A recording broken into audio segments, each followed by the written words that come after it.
Thanks for joining us today at Cheating Tales Lab. We're excited to share another great story with you. Hope you enjoy it as much as we did creating it. Now, let's get started. Matthew Holt stood outside his home. The weight of his duffel bag, nothing compared to the burden of the past 18 months. His fingers tightened around the strap, knuckles white with anticipation. The porch light flickered, casting an eerie glow on the once familiar facade. Something felt off, but he couldn't quite place it. He took a deep breath, wincing as pain shot through his side. The doctors had warned him about pushing too hard, but this was different. This was home. The thought of seeing Amanda and Jacob had sustained him through the brutality of war. Now, mere feet away from reunion, an inexplicable dread crept over him.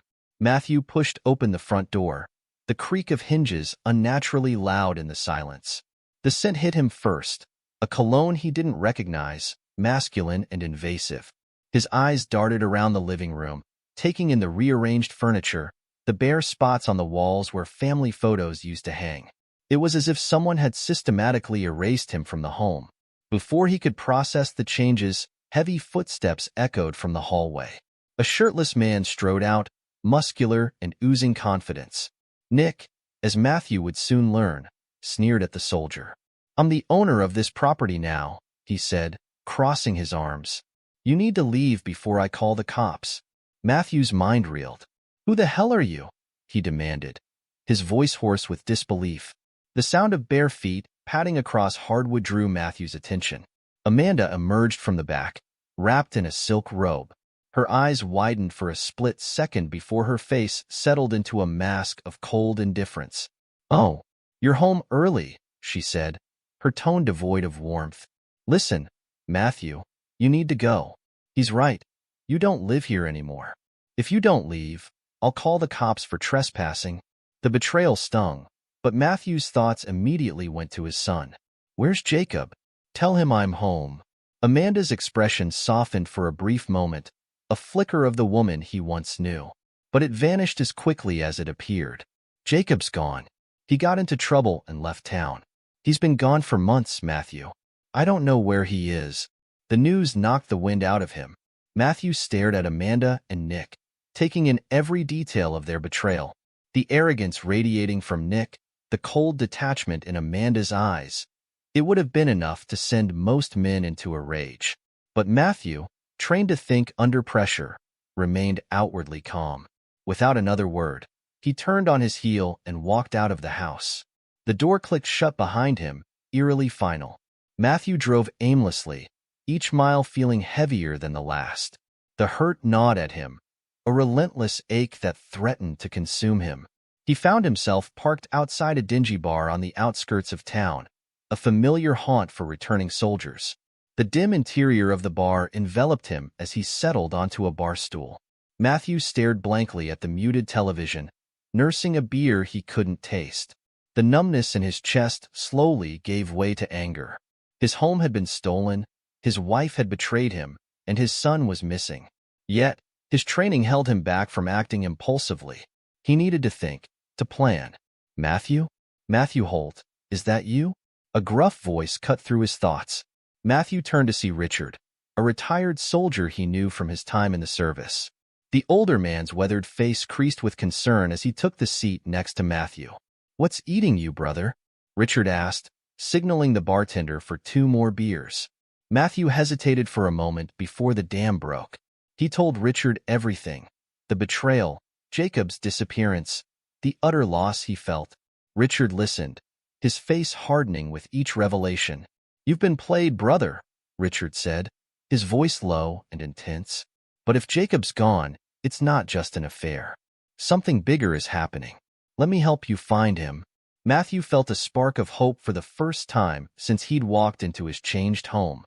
"You do that?" Richard nodded, his eyes glinting with determination. "Of course. We take care of our own.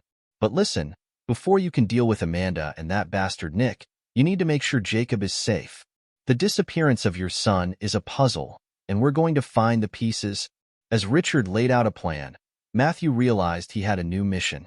Richard would investigate Jacob's whereabouts while Matthew focused on regaining control of his life. The anger still simmered beneath the surface, but now it had direction. "Remember," Richard said, clasping Matthew's shoulder, "Amanda and Nick have underestimated you. Now you have to play the long game. You've survived war zones, Matthew. You'll survive this." Matthew nodded, his jaw set with renewed determination. He had a purpose now, a battle to fight. And this time, he wouldn't be caught off guard. The next morning, Matthew returned to the house, his face a mask of calm. This time, he wasn't coming back as the broken man they had expected. He was there to reclaim what was his. Nick answered the door again, his smirk faltering slightly at Matthew's composed demeanor. "What's the matter? Didn't hear us the first time? I'm the owner now." Matthew's voice was quiet, dripping with menace. "You've got until tonight to leave. You don't want me to come back." Amanda appeared behind Nick, her tactics shifting. She attempted to sound reasonable, offering a deal. "Let's not make this messy, Matt. We can split things amicably. You can take some cash and we can move on." But Matthew's steely eyes told her everything she needed to know. There would be no negotiation. "This is my house," Matthew said, his tone brooking no argument. "You've got until sundown to pack up and leave. After that, there won't be any talking. I'll come for what's mine." The coldness in his voice shook Amanda, but she quickly masked her fear behind fake bravado.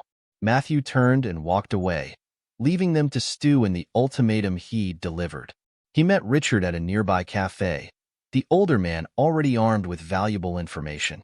"I've got some leads on Jacob," Richard said, his voice low. "It's not good, Matthew.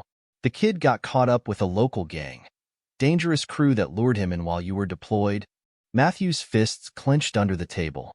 "How? Why?" Richard's face darkened. "That's the kicker. Seems Amanda's been using your savings to finance her new life with Nick. Jacob, he was forced to turn to alternative means." The betrayal ran even deeper than Matthew had imagined. He now had two battles to fight: reclaim his son and defeat Amanda and Nick. As he absorbed the information, Matthew's resolve hardened. He'd faced worse odds in combat. This was just another war, and he intended to win. The sun dipped below the horizon, painting the sky in hues of orange and purple. Matthew Holt stood across the street from his house, watching as darkness crept over the neighborhood. His jaw clenched, muscles taut with anticipation. The time for warnings had passed. He crossed the street with purposeful strides, each step bringing him closer to the confrontation he knew was inevitable. Amanda and Nick had arrogantly ignored his ultimatum, believing perhaps that his earlier calm demeanor was a sign of weakness. They were about to learn how wrong they were. Matthew didn't bother knocking. He turned the doorknob, finding it unlocked. As he stepped inside, the scent of unfamiliar cologne assaulted his nostrils once again. Nick's scent. It made his stomach turn. Nick's voice rang out from the living room, cocky and challenging. "Well, look who's back. The washed-up soldier boy." Matthew followed the sound, his footsteps echoing in the hallway. He found Nick lounging on the couch, feet propped up on the coffee table. The man's arrogance was palpable, rolling off him in waves as he smirked up at Matthew. "You're not getting anything, old man," Nick sneered, rising to his feet. He squared his shoulders, attempting to use his muscular frame to intimidate Matthew. "You're washed up. This isn't your home anymore. Why don't you just crawl back to whatever hole you came from?" But Matthew, hardened by combat and steeled by betrayal, showed no fear. His eyes, cold and calculating, never left Nick's face. In that moment, Nick saw something change in Matthew's expression, a flicker of danger that made him hesitate. That split second of hesitation was all Matthew needed. His move was swift and brutal. Before Nick could react, Matthew's fist connected with his jaw, a single calculated blow fueled by months of pent-up rage and betrayal. The crack of bone meeting bone echoed through the room. Nick crumpled to the ground, his eyes wide with shock and pain. Blood trickled from the corner of his mouth as he struggled to comprehend what had just happened. The cocky facade shattered, revealing the coward beneath. A scream pierced the air. Amanda stood in the doorway, her face a mask of horror as she took in the scene before her.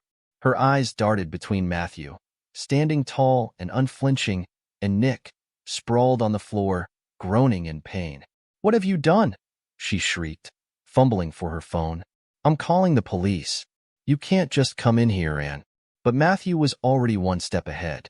With eerie calm, he reached into his jacket and pulled out a thick folder. "Go ahead, Amanda," he said, his voice low and steady. "Call them. I'm sure they'd be very interested in the contents of this folder." Amanda's hand, clutching her phone, froze mid-air. What is that?" Matthew's lips curled into a cold smile. "Evidence. Every shred of your financial mismanagement. Every penny you funneled to your boy toy here. Every action that would destroy your credibility in court." He paused, letting the weight of his words sink in. "Oh, and let's not forget the part where your neglect drove our son into the arms of a dangerous gang." The color drained from Amanda's face. Her phone slipped from her grasp, clattering to the floor. You can't just take everything," she pleaded, her voice shaking. But Matthew wasn't interested in her tears or her pleas. He had given her a chance to leave peacefully, and she had squandered it. Now, she and Nick would face the consequences of their actions. "You've made your bed," he said coldly, his voice devoid of any emotion. "Now lie in it." He turned his back on them, walking towards the door. Behind him, he could hear Amanda's sobs and Nick's pained groans. But he didn't look back. There was nothing left for him here but ghosts and betrayal. As he stepped out onto the porch, Matthew heard the frantic scrambling inside.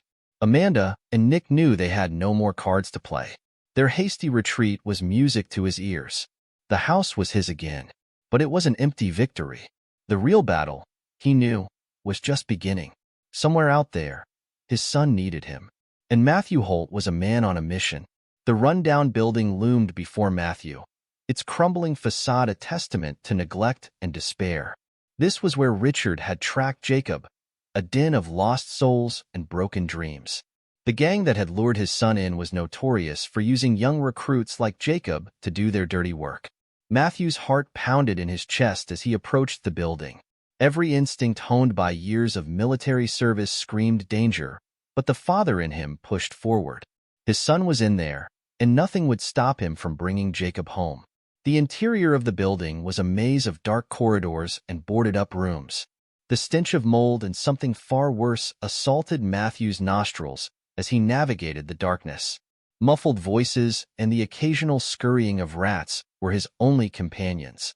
Finally, he came to a door at the end of a long hallway. Light seeped out from beneath it, a beacon in the gloom.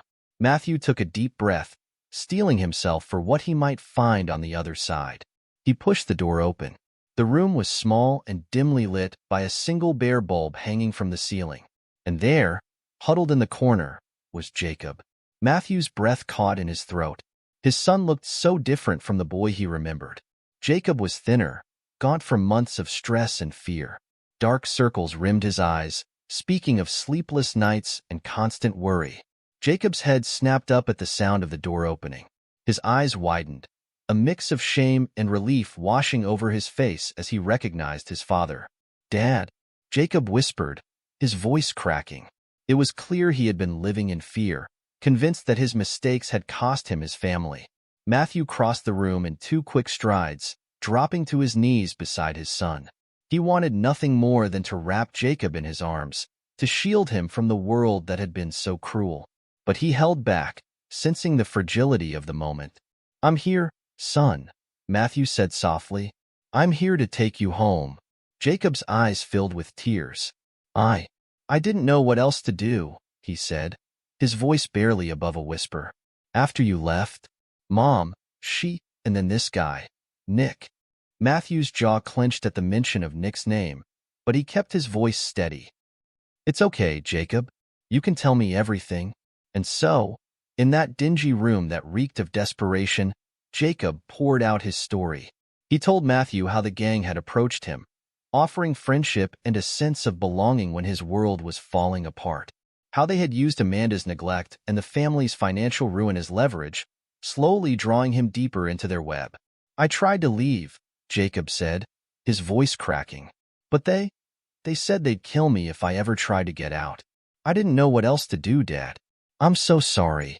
Matthew's heart broke for his son. The boy had been carrying this burden alone for so long, believing he had no one to turn to. In that moment, Matthew's resolve hardened. He wasn't just fighting for himself anymore. He was fighting for his son's future. "Listen to me, Jacob," Matthew said, his voice firm but gentle. "None of this is your fault. We're going to get you out of this mess, no matter what it takes. You hear me? We're in this together now." Jacob looked up at his father, hope dawning in his eyes for the first time in months. "Really? You? You don't hate me?" Matthew pulled his son into a fierce embrace. "I could never hate you, Jacob. You're my son. We're family, and family sticks together, no matter what." As he held his son, Matthew's mind was already racing, formulating a plan. He knew they couldn't rely on the police to handle things quickly. The gang's influence in the area ran too deep. No, this was something he would have to take care of himself. His military training would come in handy once again, but this time, the battlefield was his own town. The enemy wasn't some faceless adversary in a foreign land, but a group of thugs who had dared to prey on his son. Matthew Holt had faced down terrorists and warlords. He had survived firefights and ambushes. Now, he would use every skill at his disposal to dismantle this gang and ensure his son's safety. As they left the rundown building, Jacob leaning heavily on his father for support, Matthew's eyes scanned the shadows. He knew the gang wouldn't let Jacob go easily, but they had no idea what they were up against. A soldier, a father, a man with nothing left to lose and everything to fight for.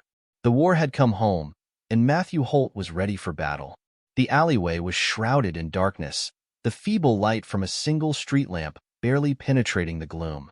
Matthew and Richard stood in the shadows, their bodies tense with anticipation. The trap was set. Now, they waited. Jacob had been the bait, reluctantly agreeing to contact the gang and arrange a meeting. The gang, thinking Jacob was coming to settle his debt, had no idea they were walking into an ambush. Richard glanced at Matthew, noting the cold determination in his friend's eyes. "You sure about this?" he whispered. "It's not too late to call in some backup." Matthew shook his head. "We do this ourselves. The minute we involve anyone else, we risk the gang slipping away. This ends tonight." The sound of approaching footsteps silenced their conversation. Matthew's hand instinctively went to the small of his back, where his service pistol was concealed. He hoped he wouldn't need to use it, but he was prepared for any eventuality. For men rounded the corner, their swagger betraying their overconfidence. The leader, a heavily tattooed man with a shaved head, sneered as he spotted Jacob standing alone in the pool of light from the street lamp. Well, look who decided to show up," the leader said, his voice dripping with malice. "Thought you could run from us, did you, Jake? Time to pay up, boy." Jacob's eyes darted nervously to the shadows where his father waited. The gang leader followed his gaze, his brow furrowing in confusion. That moment of confusion was all Matthew needed. He and Richard burst from the shadows, moving with the practiced precision of seasoned soldiers. Before the gang members could react, Matthew had the leader pinned against the wall, his forearm pressed against the man's throat. Richard moved with equal speed, disarming the other gang members before they could draw their weapons. Years of military training had honed their skills to a razor's edge, and the gang was woefully unprepared for the onslaught. "Listen carefully," Matthew growled, his face inches from the leader's. "Your little operation is over. You're going to leave my son alone. You're going to leave this neighborhood alone. If I ever hear of you or your boys coming near Jacob again, what happens next will make this look like a picnic. Understood?" The leader's eyes bulged, a mixture of fear and fury in his gaze. He tried to speak, but Matthew's arm against his throat made it impossible. Matthew eased the pressure slightly, allowing the man to gasp for air. "I said, do you understand? You can't do this," the leader wheezed. "You have no idea who you're messing with. We've got connections." Matthew's laugh was cold and humorless. "Connections? Let me tell you about connections." He nodded to Richard, who produced a thick envelope from his jacket. "In this envelope," Matthew continued, "is every shred of evidence of your criminal activities. Drug deals, extortion, recruitment of minors. It's all here. My friend here has some very interesting contacts in law enforcement. One word from us, and this envelope lands on the desk of every federal agency you can think of. The color drained from the gang leader's face as the reality of his situation sank in. His eyes darted to his companions, but they were equally subdued, Richard keeping them in check with a steely gaze. "So here's how this is going to work," Matthew said, his voice low and menacing. "You're going to walk away. You're going to forget you ever knew Jacob. You're going to find a new neighborhood to terrorize, preferably one far, far away from here. Because if I ever see you or your boys around here again, I won't be so nice." He released his hold on the leader, stepping back. The man rubbed his throat, coughing and gasping for air. "This isn't over," the leader sputtered, but the threat in his voice rang hollow. Matthew's eyes narrowed. "Oh, I think it is. Unless you'd like to find out just how much damage a couple of pissed-off veterans can do before the cops show up." The gang leader's resolve crumbled. With a final glare of impotent rage, he gestured to his men. They backed away slowly, never taking their eyes off Matthew and Richard, before turning and fleeing into the night. As their footsteps faded, Jacob emerged from the shadows where he had been watching the confrontation. His eyes were wide with a mixture of awe and lingering fear. Is it really over?" he asked, his voice trembling. Matthew wrapped an arm around his son's shoulders, pulling him close. "It's over, son. They won't bother you again." Richard approached, clapping Matthew on the back. "Nice work, brother. Remind me never to get on your bad side."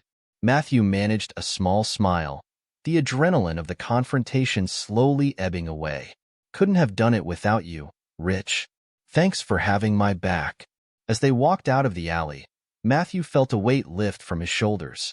The gang's grip on Jacob was shattered. His son was safe.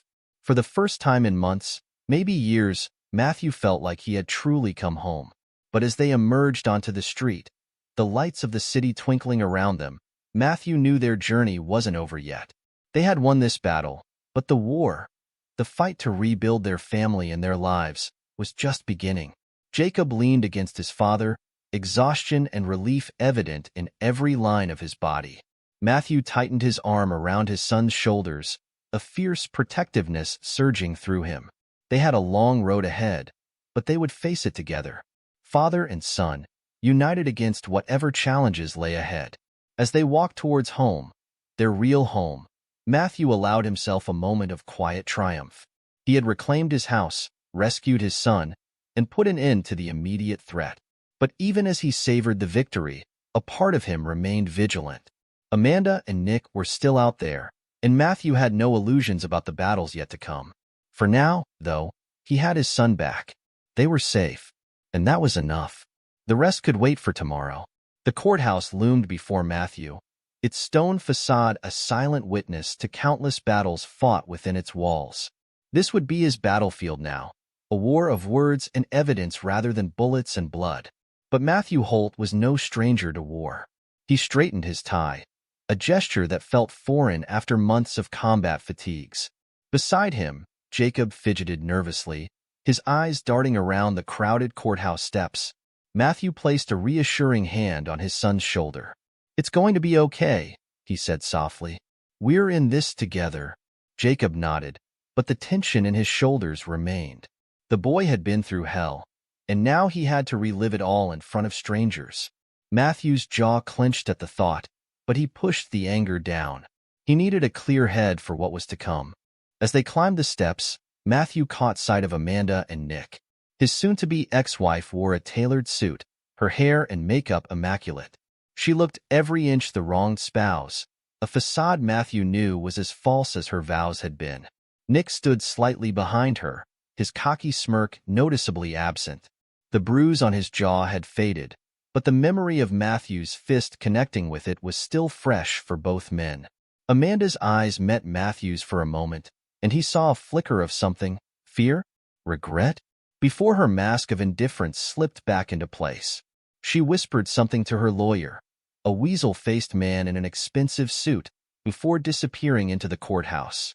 Inside, the courtroom buzzed with low conversation. Matthew recognized a few faces, neighbors, old friends, even some of Jacob's teachers. Word had spread fast about the Holt family drama, and it seemed the whole town had turned out to watch the spectacle. As the judge entered and the proceedings began, Matthew steeled himself for the battle ahead. Amanda's lawyer wasted no time in painting Matthew as the villain of the piece.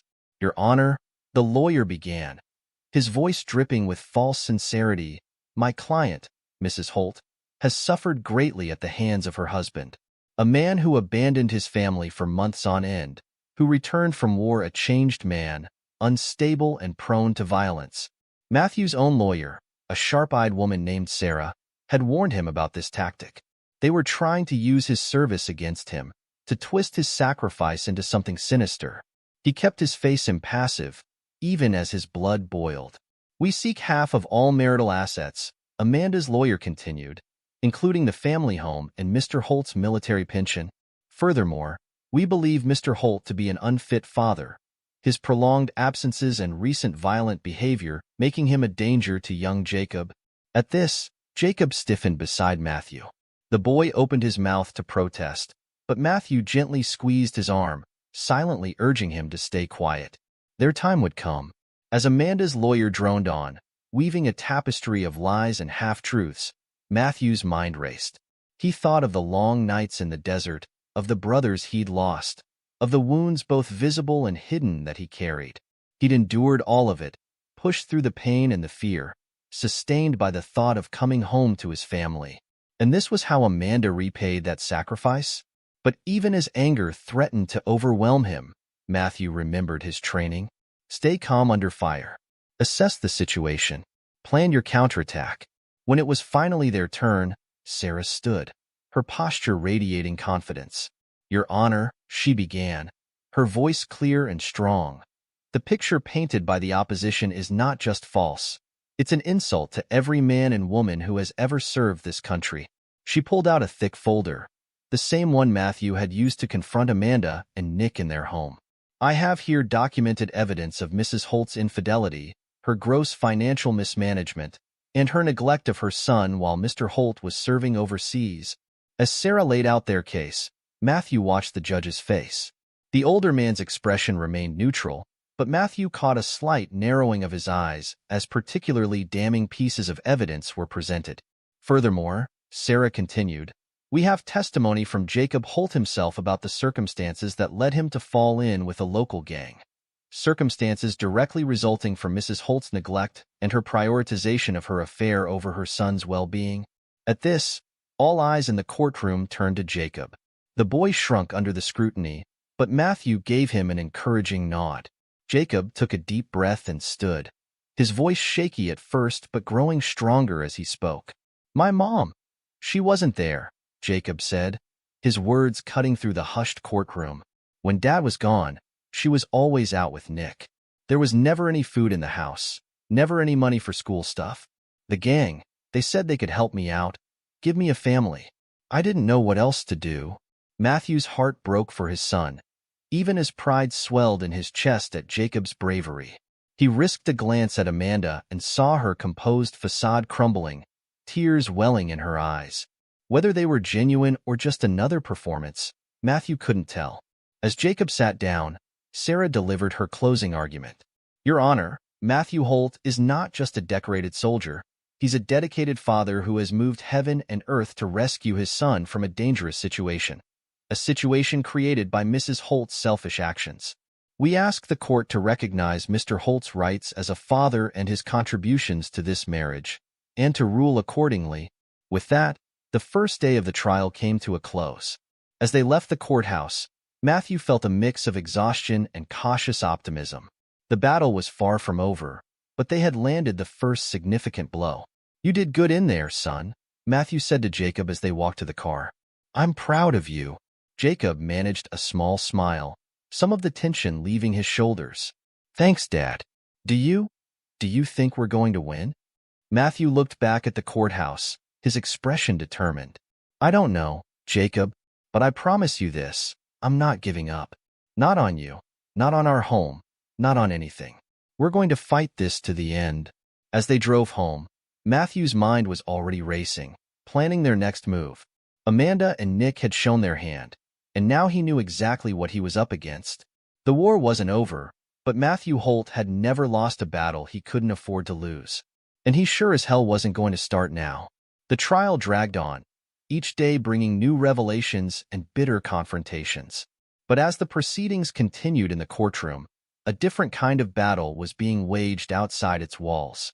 Nick, desperate to salvage what he could from the wreckage of his life, had embarked on a vicious smear campaign against Matthew.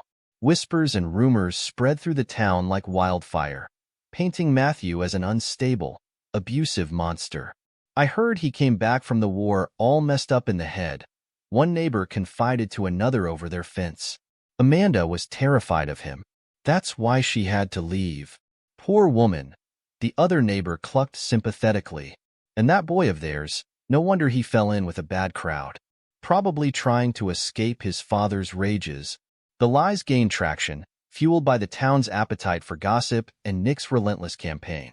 Matthew found himself on the receiving end of suspicious glances and hushed conversations that stopped abruptly when he entered a room. But Matthew remained calm, a skill honed through years of high-pressure situations. He knew the truth would prevail, but he couldn't sit idly by while his reputation was dragged through the mud. With quiet determination, Matthew began to gather statements from those who knew him best. Former colleagues from his unit, neighbors who had known the family for years, even Jacob's teachers, all willing to testify to Matthew's character and dedication as a father. Sergeant Mike Donovan, Matthew's former commanding officer, wrote a particularly powerful statement. "I've known Matthew Holt for over a decade, in peacetime and in war. He's one of the finest men I've ever had the privilege of serving with. The idea that he would ever raise a hand to his family is not just false, it's offensive to everything Matthew stands for." As these statements began to circulate, the tide of public opinion slowly started to turn. People began to question the narrative Nick had spun, to see the desperation behind his actions. Meanwhile, in the courtroom, Amanda was growing increasingly frantic. The evidence against her was mounting, and she could feel control of the situation slipping away. In a moment of panic-driven desperation, she made a critical mistake. Late one night, Amanda approached Mrs. Jensen, Jacob's former math teacher and a key witness for Matthew's side. The two women met in a dimly lit parking lot, Amanda's eyes darting nervously as she pressed an envelope into Mrs. Jensen's hands. "I know Matthew's asked you to testify," Amanda said, her voice barely above a whisper. "But I'm begging you, please don't. This is for your trouble. Just tell the court you can't remember anything clearly. Please." Mrs. Jensen stared at the envelope in shock, then back at Amanda's pleading face. Without a word, she turned and walked away, leaving Amanda alone in the darkness. The next morning, Mrs. Jensen went straight to the judge's chambers, the unopened envelope in hand. Her voice shook as she recounted Amanda's attempt to bribe her, but her resolve was firm. As news of the bribery attempt spread, it was like a bomb had gone off in the middle of the trial. Amanda's credibility, already hanging by a thread, was utterly destroyed. The carefully constructed image of the wronged wife crumbled, revealing the desperate, manipulative woman beneath. Nick, sensing the shifting winds, attempted to distance himself from Amanda. But it was too late. His own actions, the smear campaign against Matthew, were now viewed in a new light. The town that had been so quick to believe his lies now turned on him with equal fervor. In the courtroom, Matthew watched as Amanda crumbled under cross-examination. Her lawyer, sensing defeat, tried to salvage what he could, but the damage was done.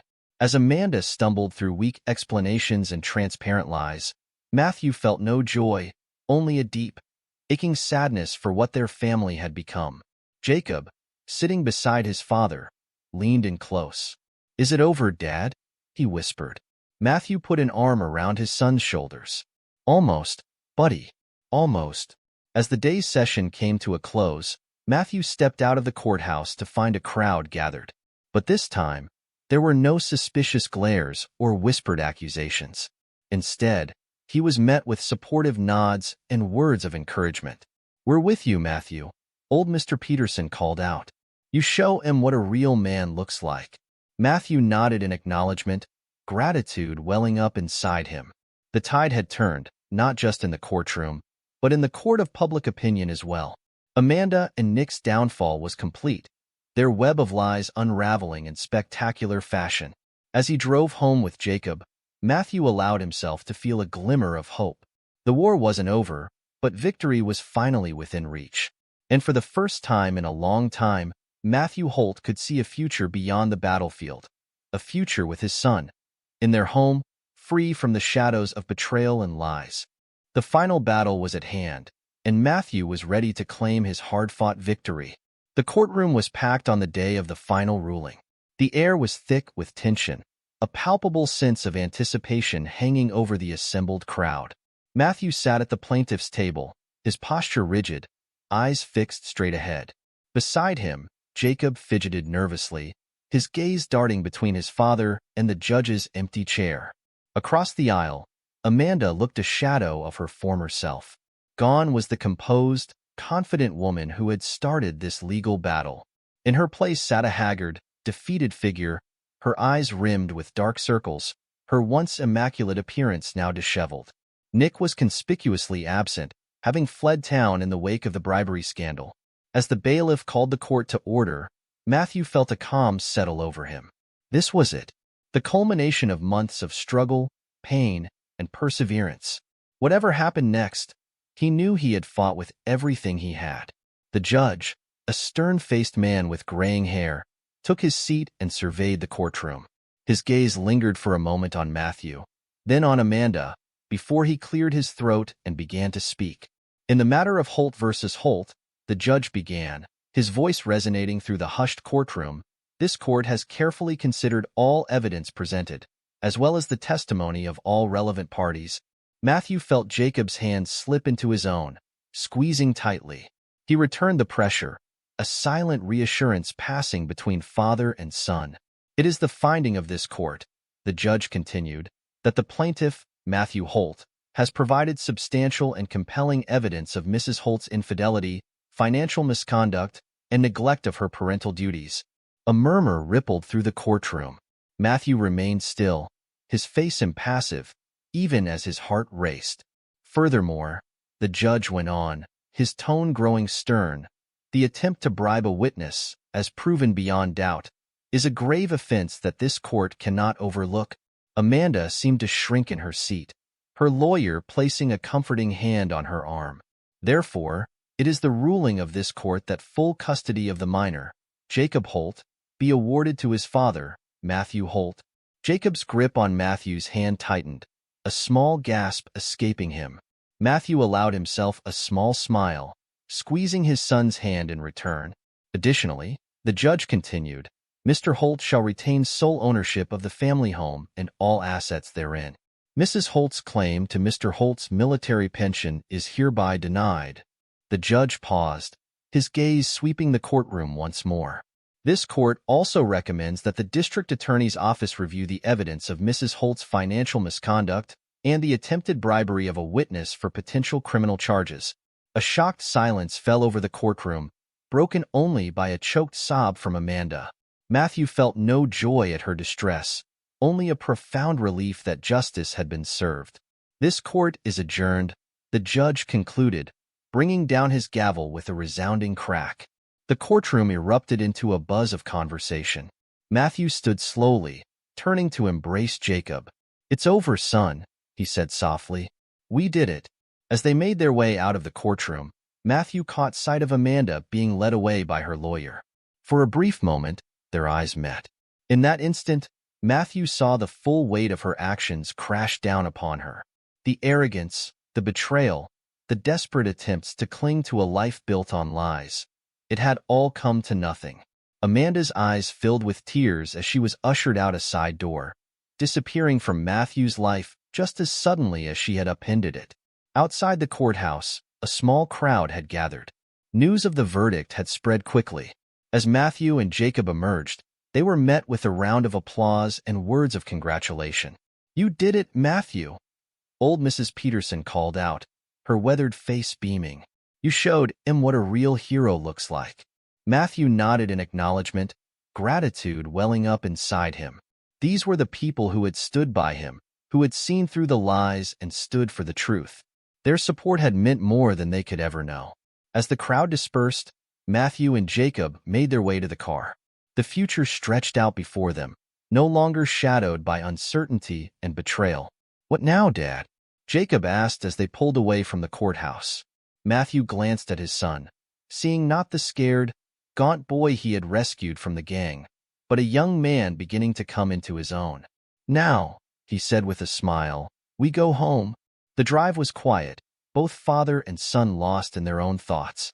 As they pulled up to the house, their house, now and forever, Matthew felt a profound sense of peace settle over him. They climbed the porch steps together, Matthew's hand resting on Jacob's shoulder.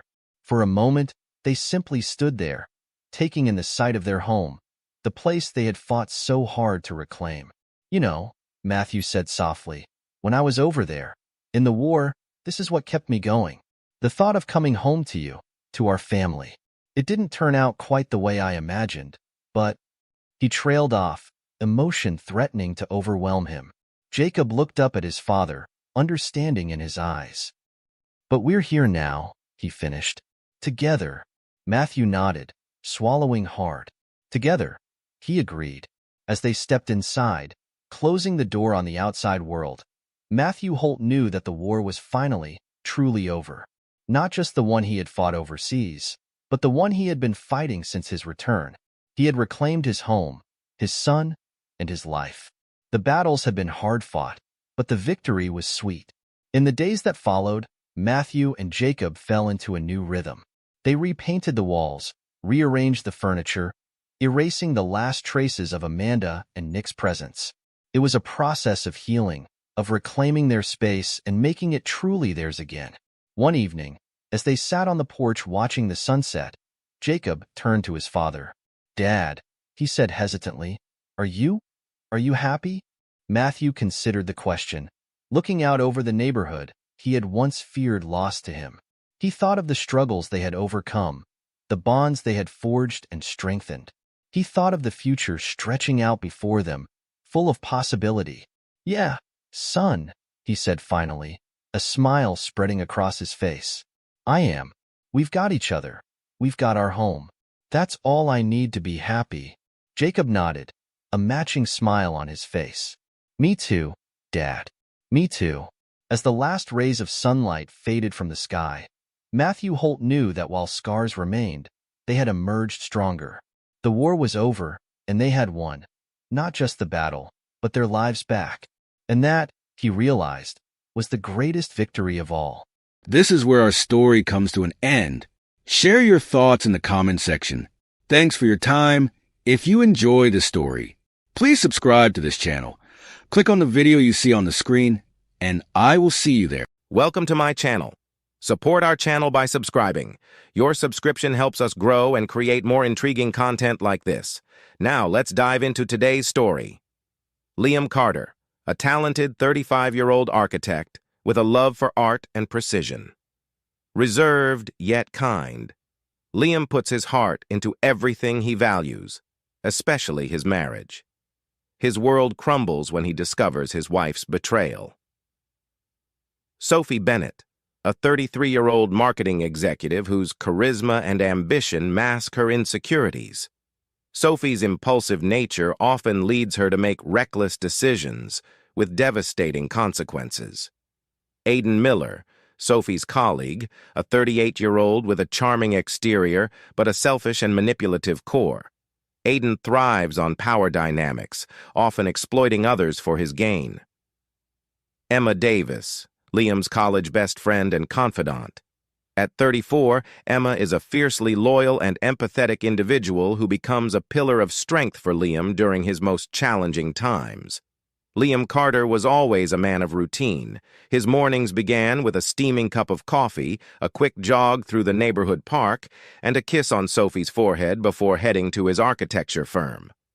Sophie, his wife of 5 years, was his anchor and muse.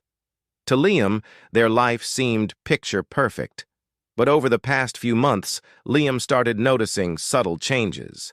Sophie, once eager to spend their evenings talking or watching movies, had become distant. Her laughter seemed forced, her phone constantly in her hand, her screen tilted away from him. It started innocently. Late nights at work became more frequent. Big campaign deadlines, she'd explain, her voice filled with the excitement of her job. Liam, trusting her implicitly, offered his support. "You're amazing at what you do, Soph. I'm proud of you," he would say, kissing her on the cheek. One evening, Liam prepared a special dinner, a surprise to celebrate their 5th wedding anniversary. Sophie called 2 hours before dinner, her tone hurried. "I'm so sorry, Liam. Something came up at work. Rain check?" Liam's heart sank, but he brushed it off. Everyone had busy seasons at work, right? But then came the anonymous text. It was late at night, and Liam was reviewing plans for an upcoming project. His phone buzzed. "Your wife isn't as loyal as you think. Check her messages." His chest tightened. He stared at the message, his thoughts racing. Could this be a prank? A cruel joke? For hours he debated ignoring it, but something nagged at him. Sophie's increasing distance, her secretive behavior, it all suddenly clicked.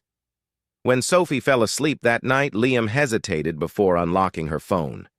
He felt guilty for invading her privacy, but curiosity and fear overpowered him. As he scrolled through her messages, his hands began to tremble. The texts weren't vague. They were explicit. Messages exchanged with a man named Aiden, filled with flirtatious words and photos. Liam's breath caught when he saw their last conversation. "Can't wait for our weekend getaway. Liam's so busy he won't even notice." For a moment, Liam froze. The betrayal hit him like a physical blow. He closed the phone, his heart pounding. Everything he thought he knew about his marriage crumbled in an instant.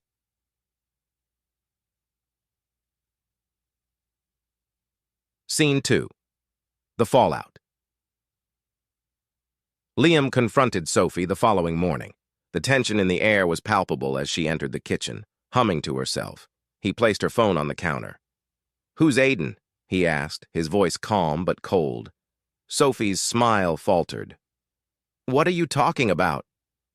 Liam unlocked her phone and opened the messages. "This." He turned the screen toward her, his hand trembling. Sophie's face drained of color.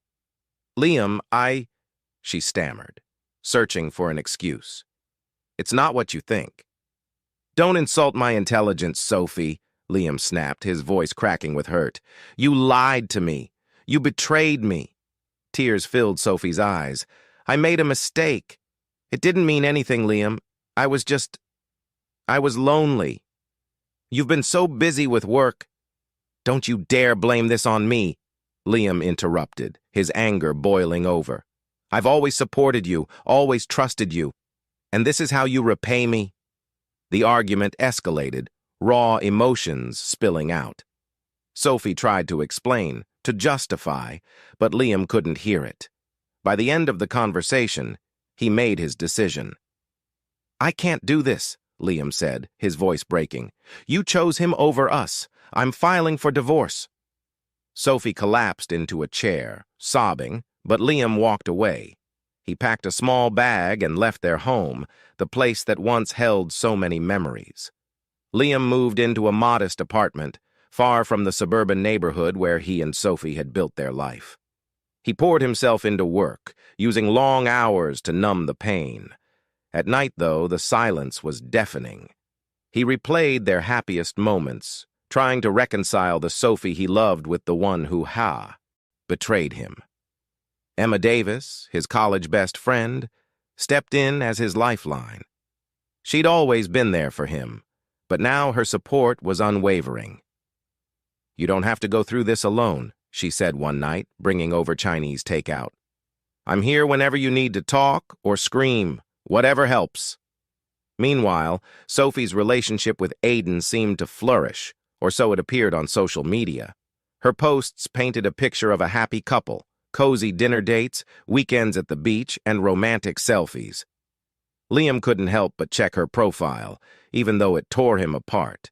But behind the scenes, Sophie's world was unraveling. Aiden wasn't the man she thought he was. His charm had given way to control. He monitored her every move, criticized her for the smallest things, and dismissed her feelings. At work, Sophie overheard colleagues whispering about Aiden's past relationships. "He's done this before," one woman said. "Gets involved with women, strings them along, then moves on when he's bored." Sophie tried to ignore the warnings, but cracks began to form in her relationship with Aiden. He became distant, spending more time on his phone, his attention shifting elsewhere. One evening, Sophie confronted him. "Are you seeing someone else?" she asked, her voice trembling. Aiden smirked. "You're being paranoid, Sophie. Don't start acting desperate." The words cut deep. For the first time, Sophie felt the weight of her choices. She had destroyed her marriage for a man who didn't value her. It was a cold, rainy evening when Sophie stood outside Liam's apartment building, clutching an umbrella in one hand and a bottle of wine in the other. Her reflection stared back at her in the glass door, a tired, regretful woman who barely recognized herself. She took a deep breath and pressed the buzzer. Liam's voice crackled through the intercom. "Who is it?" "It's me," Sophie replied, her voice trembling. A long pause. Then the door buzzed open. Liam was waiting at his apartment door, his expression unreadable. He looked different, leaner, stronger, more composed. Sophie stepped inside, the warmth of his space contrasting sharply with the chill outside. "What do you want, Sophie?" Liam asked, his tone neutral but firm. I made a mistake, Liam," she said, setting the wine on the table. Her voice cracked. "Aiden. He wasn't who I thought he was. He used me. And now he's gone. I realize now what I threw away." Liam crossed his arms, leaning against the counter. "And you think coming here will fix that?" Sophie's tears began to fall. "I'm not asking you to forgive me overnight. I want you to know I'm sorry. I hurt you, and I've regretted it every day since you left." Liam stared at her, his emotions swirling. Part of him wanted to lash out, to remind her of the sleepless nights and the betrayal that had torn his life apart. But another part of him, a calmer, wiser part, knew he didn't need to. He had already moved on in ways Sophie couldn't see. "I appreciate the apology," he said finally. "But Sophie, this isn't about me giving you another chance. This is about you facing the choices you made. I've worked too hard to rebuild my life to go back to where we were." Sophie's shoulders slumped. "I understand," she whispered. I hope someday you'll think of me without hating me." "I don't hate you," Liam replied softly. "But I can't let you back into my life either. Take care of yourself, Sophie." She nodded, her face etched with regret, and walked out of his apartment, leaving the wine behind. With Sophie out of his life for good, Liam felt an unexpected sense of peace. Her visit, while emotionally taxing, gave him the closure he didn't know he needed. Emma remained a constant source of support. Over the months, their bond grew stronger, and Liam found himself looking forward to their time together. One sunny afternoon, Emma invited him to an art exhibit in the city. "You've been cooped up in your office too long," she teased, dragging him along. As they wandered through the gallery, Liam felt a spark of inspiration reignite.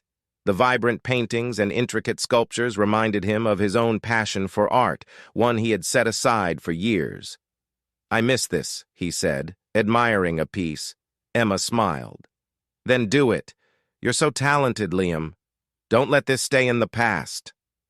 Her words stayed with him. That evening, Liam set up an old easel in his living room and began sketching. Hours flew by as he lost himself in the creative process, feeling a joy he hadn't experienced in years. A few weeks later, Emma joined him for dinner.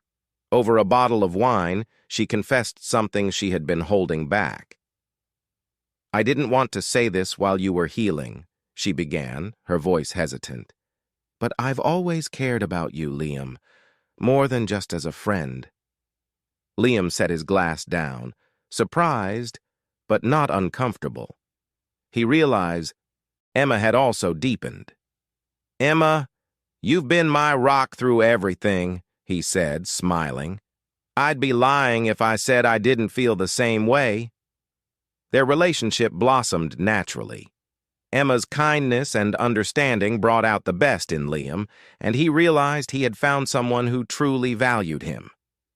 Months later, Liam received an unexpected email from Sophie. It wasn't an attempt to rekindle their relationship, but a heartfelt apology. "I wanted to thank you for letting me go that night," she wrote. "It forced me to confront myself and my actions. I'm working on being better, not for anyone else, but for me. I hope someday you can think of me without anger." Liam read the email twice, feeling a sense of finality. He replied with a brief but kind message, wishing her well. Later that week, he and Emma took a weekend trip to a quiet mountain retreat. They spent the days hiking, talking, and simply enjoying each other's presence. One evening, as they stood on a hilltop overlooking the valley, Liam turned to Emma. "Life has a funny way of teaching us what we truly need," he said, holding her hand. "I wouldn't be here without the pain I went through, but I wouldn't want to be anywhere else now." Emma smiled. "Sometimes, the hardest chapters lead to the happiest endings." Liam kissed her, feeling a deep sense of contentment. For the first time in years, he wasn't looking back, only forward. Conclusion. Thank you for watching this emotional journey unfold. What did you think of Sophie's attempt to win Liam back? Would you have handled things the same way? Let us know in the comments below. Don't forget to like, share, and subscribe to support the channel. See you next time.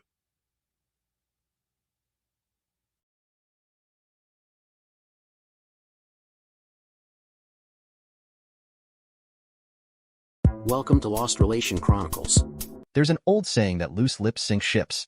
Sometimes the best way to resolve a problem or a situation is to wait it out. The problem we humans have is that we are so busy trying to push the situation to get the problem behind us that we lose sight of what's right in front of us. After 3 years of marriage, my loving wife had filed for a divorce while I was on a 2-week run in the farthest corner of the company's sales territory. We sold computers to set up to run certain lines of equipment. I was one of the few that could also install them. As a result, I had been sent in to set 3 new installments up. In the divorce petition was the reason why she had filed. According to a third-party statement, I was having an ongoing affair with her father's secretary. It was humorous because his secretary worked at his state capitol office. That was 275 miles roughly from where we lived in Jackson, Missouri. It made it sound like I was taking 2 days a week to travel to the Capitol to stay overnight in a hotel and drive back the next day. Upon my first day back, I was fired. No reason was given, but I was paid what was due according to the state's labor laws. I believed but could not prove it was because of what was being claimed by my wife in her divorce petition. My boss and my wife's family were members of the same community church. I smelled a setup. I had only met my father-in-law's secretary once, and that was during our formal engagement party. She had tried to come on to me, and I had shut her down. Someone had seen the chance for advantage and went for it. The question was who and why now. Rachel's father was more of a follower than a man who could stand on his own. He got into politics only when his father had decided to retire. His great-grandfather, a career politician, had known when the interstate was going to be built and had bought the land around it all throughout the state. He had one rule. He only leased the land for development. When the lease ran out, the improvements torn down ready for new development. The family ended up using some to develop their own in chain and bought other businesses. When he died, the family was super rich as a result and had continued on as he did. It was almost like a golden parachute for the whole family. He had won the seat in a landslide and had kept it ever since. It hadn't even been a week since I had been served in here. We were standing before Judge Donald McDonald. I had not even hired a lawyer and was sleeping at a friend's place until I got back on my feet. My wife's lawyer, a well-known feminist who was from state capitol, wanted to get the court moving towards the divorce. Even to the judge, this just seemed to be rushed, and he wondered why. He was hoping to find something that would slow down the plaintiff's rush for judgment. It gave us both reasons for wanting to slow things down. What had stuck out right away was that my wife's lawyer had scheduled the first appointment before the judge the same day she filed. I listened with interest to what she had to say in her opening statement. The judge then asked me what I had to say. "Your Honor, 2 things have happened. First of all, we are all here before you because of hearsay. There is no proof. As for my wife Rachel and I, as far as I knew, everything was fine," I said. "Secondly, I believe it's primarily because my wife Rachel is about to come into the rest of her family trust. Under state law, when that happens, I automatically would be entitled to half if we got divorced." "How soon is that going to happen?" the judge asked. On her 25th birthday, which in less than 6 months away, I said. The judge picked up the petition and read the complaint through in full for the first time. After pausing for a few, he said, "Mr. Richards, do you have anything further to add?" "Only that my former boss is my wife's father's best friend. They, like my wife and I, are members of the same church. When I returned from my last sales trip, I was terminated, and no reason was given." I explained. "I request that my wife be forced to pay my lost wages until this is resolved. Her current trust is worth $10 million and is still being controlled by her father. On her next birthday, she gets full access to the rest, which will bring the total amount up to $100 million. At that time, according to the way the trust was set up, her father also loses his control over it." The judge turned to the feminist lawyer and asked, "Do you wish to dispute the facts that were just explained to me, Ms. Livingston?" "No, Your Honor, that's why I filed, because the wife feels that there is no way they as a couple can work their differences out," Ms. Livingston explained. The judge saw me smiling. "Any further thoughts, Mr. Richards?" "Only one, Your Honor," I said. "My wife is 6 weeks pregnant with our first child, and I think that she is being influenced by others because of my point of view." Having perked the judge's interest, he said, "Explain further, please." "My wife's family and friends are all politically aligned with one party's point of view. I am an independent with more of a conservative point of view," I said. "I feel her extended family are afraid that I am going to expose our unborn child to my point of view. With the political environment we are living with, the fact that hearsay is being used implies that this may be the very cause." "There's no proof of that, Your Honor," Ms. Livingston said with excitement. "You can't allow hearsay to be used in court." The judge looked at me with a big smile, then turned to my wife's lawyer.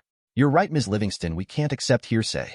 That is why you're going to get the lady who provided the statement to appear before me so she can give the names of the party and their legal addresses who claim to witness these things happening. I want them so I can subpoena them so they can testify before me in court," the judge said in anger. "And since Mr. Richards, as you have pointed out, has been evicted from his own house and fired because of those same influences that started this, I'm ordering Mrs. Richards to pay him $5,000 a month temporary support, retroactive from the day this was filed before the court, so his first payment is due." "Your Honor, you can't do this," Ms. Livingston said. "The witness lives and works in the Capitol. Was your client's husband allowed to get anything out of the house? Did his wife confront him with the accusation?" Judge Donald asked. "No, Your Honor, to both questions," she replied. "This statement was just recently obtained." "By whom?" "You acted just like a politician, saw a chance to earn $1 and take advantage of a situation to affect the outcome," Judge McDonald said firmly. "Come back and hear again, Ms. Livingston, with a divorce that appears to be over the difference of views of those outsides of the family itself, and I will hold you in contempt. Do you understand?" "Yes, Your Honor," she said meekly. "Ms. Livingston, in my court, I expect both parties to physically present, so have her here the next time you appear." "One more question, who is paying your bill?" the judge asked. "John Brownstone," she answered. "The local representative for the State House," the judge said, "who spends 90% of his time at the state capitol." "Yes, Your Honor," I said. "He's my father-in-law." "How do you get along?" the judge asked. "We tolerate each other," I said. "When he starts talking about making the country a socialist country, I leave the room. We both know each other's views, and I see his conduct as trying to put a wedge between my wife and I." "So, you haven't talked to your wife since you have been served?" the judge said. "No, Your Honor. I did swing by the house to talk to her, but learned from the security hired by her father to watch the place that she was out of town and that the locks had been changed. She has either changed her phone number or blocked me." "Ms. Livingston, where is Mrs. Richards currently residing?" the judge asked. "In the Capitol, with her father," Ms. Livingston responded. "I see this is looking more and more like a hit job to me. Looks like Mr. Richards' view of things is exactly what is happening. I expect you both to appear before me a week from today at 9 a.m. The court is adjourned," the judge said. I showed up in court with a lawyer this time. I could see my wife Rachel sitting beside Ms. Livingston and a lady I did not know. After taking the bench, Judge Donald McDonald went right to work. "Ms. Livingston, has the defendant being paid the court-ordered alimony?" the judge asked. "No, Your Honor. Her father is refusing to allow it to be paid out of the trust," Ms. Livingston replied. "Let me address your client directly and have her answer through the mic," the judge said. "Mrs. Richards, you are of legal age, are you not?" Judge Donald asked. "Yes, I am," Rachel replied. "Where are you residing at this time?" the judge asked. "With my father at the house in Jefferson," Rachel replied. "You are living off of your trust right now. What were you using for money these last 5 years?" "My husband and I both worked very hard. We did not need to touch the trust. 5 weeks ago, I told my father that I wanted some of the trust money to remodel one of the bedrooms into a nursery," Rachel explained. "He decided I should quit my job because I could use the trust money. My husband said no, we can make it on our own. My father said he didn't want anything affecting the birth of the child, and my working may do that. This letter used to file from a divorce. How did you come in possession of it?" the judge asked. My father said it was mailed to his office, and he brought it to me. Did your father out and out refuse to write the check from the trust for support? The judge asked. No. He said I should refuse to settle or pay anything until all the lawyers have worked everything out. Rachel said. So, since we need both our signatures on any trust check, he just refused to sign. Bad mistake, Mrs. Richards. I'm holding you in contempt of court. Officer, escort the lady to jail as soon as this hearing is over. What your father says or does has nothing to do with this case. You, in my eyes, are an adult and will be treated accordingly. Mrs. Richards, I order you to turn over possession of the marital home to Mr. Richards since you are not residing there. He helped pay for it, so he has just as much right to be there as you. Ms. Livingstone, if Mr. Richards is not back in his home by 4 this afternoon, I will hold you responsible. I looked at my wife as her face turned white. It was fun watching her have to deal with the fact that her father's wisdom had led her directly to jail. There was no way her dad could get here before the end of the court day, which meant Rachel would be exposed to a world she had never seen. Ms. Livingston was beginning to realize that she was not dealing with a liberal-minded judge. Ms. Livingston, I presume the other lady is the one that wrote the notarized hearsay letter claiming that there was an affair, so have her approach the mic. Name, age, occupation, and address, please. The judge said. Nora Charles, 34, an office clerk at the Capitol. She said before disclosing her address. Do you have the names and addresses I requested? The judge asked. Yes. How do you know these ladies? The judge asked, having a pretty good idea of what she was going to say. I work with them at the Capitol. She responded. She then walked up and handed him the list. Handing the paper to a clerk, he said, have the subpoenas drawn up and served. All charges are to be assigned to the plaintiff. Ms. Livingston was livid. She had never seen a judge act like him. Are there any further items to bring up today? The judge asked. How long will Mrs. Richards be held? Until someone presents this court with the alimony for this and next month's support. The judge said. Your Honor, that's not fair. Surely there is some wiggle room here. Ms. Livingston said. It appears that the only reason any of us are here is because of the conduct of a father who can't stay out of his daughter's business. The judge said firmly. It's obvious this situation is really all about the trust Mrs. Richards is coming into. Her father sees himself losing his control over it and her. He also seems to believe that if you don't live with the same views of things, you're a danger to his influence over his adult daughter. Therefore, Ms. Livingston, get to this court by next Friday a copy of Mrs. Richards's trust. The court is dismissed. I watched the court officer escort my wife out of the court across the street to the county jail. I knew it had to be humbling for her. The problem was she was constantly pulled by her father to help further his political career. I had refused to allow her to become the social butterfly he required. By marrying his daughter, I had brought an end to his eager pawn. For the first time in her life, she had to live within a budget. I realized that he had been slowly drawing her back into her former lifestyle. While I was on my last sales trip, he had gone for the kill. Everybody had underestimated the judge except for me. I had noticed Rachel that first year at Southeast Missourian University. Who wouldn't? She was a real looker. I knew that the men would be lining up to get the chance to date her, and I was right. With long black hair, a slender softy body whose natural curves drew you, and she could easily capture a man's attention and did. She had a too trusting personality which, if taken advantage of, could cause a lot of problems. She seemed to be involved in all social or political activities. It was and never would be my cup of tea. I had more important things to do. I had to work to eat and for room and board. For my parents, my borrowing the funds to attend school was too much. We were taught from being young to find a way to pay our way. It took 4 years, but I graduated with honors, just barely making it. There were rumors not proved that her graduation certificate was bought and paid for. 6 months later, John Brownstone was doing a tour with his daughter in a plant where I was installing the latest computer system and programming it.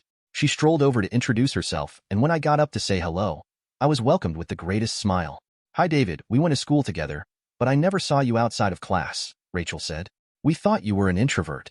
No, I had to work full-time to get through school, I disclosed. So, between school, studying, and full-time work hours, my social life got set to the side. Since then, I have lived as cheap as possible to cut down my student debt as much as possible. Will you be in Cape Girardeau on Friday? She asked. Yes, I work out of Cape, so I still live there, I said. I should be finished setting this new system tonight. I will spend tomorrow making sure it's all working before heading back. Applebee's Friday is 7 then? Rachel said. It's a date, I replied. About an hour and a half later, just as I was finishing up, the general manager came over and told me that the representative's daughter had been asking questions about me. I told him that we had gone to school together but associated with different crowds. He smiled and said, there's something in you that she's attracted to, young man, so be careful because that lady is marriage material. We met and the evening went well. We went to a bar along the University Row and had a few dances. I guess she got upset when I didn't ask her for a second date. When she asked her friends what was wrong with her, they told her the simple truth. He still sees you as belonging to a separate world. He has worked hard to get where he is. You haven't worked an honest day in your life, nor do you appear to want to. He's at the point where he's ready to settle down and start a family. That means joint responsibility and an approach to life you don't have. You're still spreading your wings and living like nothing means anything. It had upset her family when she took a job, got an apartment, and started living in the real world like everyone else. It didn't take long for her to realize that she had no clue about how the real world worked. For Rachel, it was a life-changing experience. She was learning at her age what it was like to do the basics like cooking, dishes, and laundry. We all saw her struggle with normal things we do in life as she learned them as an adult. Some of her high-class friends dumped her as a result. They couldn't understand what she meant when she told them they needed to get off their privileged life and discover the reality of most. It had been a rough 6 months, but I had noticed she was adjusting. So, one Saturday, I saw her in the mall sitting on a bench looking sad and lost in thought. I went over and sat down beside her. "Rachel, there's a community dance being held on the fairgrounds tonight. Would you like to go with me?" I asked. "Why now?" she asked in complete surprise. "Because you now understand the world I live in and can see some of the phoniness of yours," I said. "As a result, you have grown up a lot the hard way. You have shown great courage and determination these past few months and have earned my respect." We learned that night that we both love to dance. It was fun to see her actually enjoy herself without having any airs influencing her. She asked me on the way home why she'd been accepted by so many without question. I said because you were just being yourself. For a person with your upbringing, that speaks volumes. As I walked her to her apartment door, we kissed for the first time. It wasn't long until we were seen as a couple. Her mother was thrilled with the changes in her daughter. It amazed her to find out that she had learned to be a pretty damn good cook. Her father was another story. He was not impressed that his daughter was becoming a well-balanced adult woman. He hated me because I would not discuss politics with him. One night out of frustration, he went at me. His wife and daughter were shocked when I went at him, using his own arguments against him like the skilled politician he thought he was. Later, privately, Rachel's mother warned us that her husband hated to be made to look like a fool. "David, he expected you to fold because he thought you knew nothing. He was not prepared for the facts that came from your lips. He thought you were a shallow person. You proved you're not. He will hold a grudge until it forces him to try to take you down." I had learned young that power and influence earned was always respected by the one earning it. When being handed it on a silver platter, it became a tool to keep others under your control, and it became corrupted. It had been at my parents' place on Christmas Eve that I got down on my knee and presented the ring to her. Less than a year later, we were married. Her father wanted to make it the biggest event of the year. Rachel had shot that down fast. It was Monday afternoon before I went to see her. Rachel needed that time to think things out.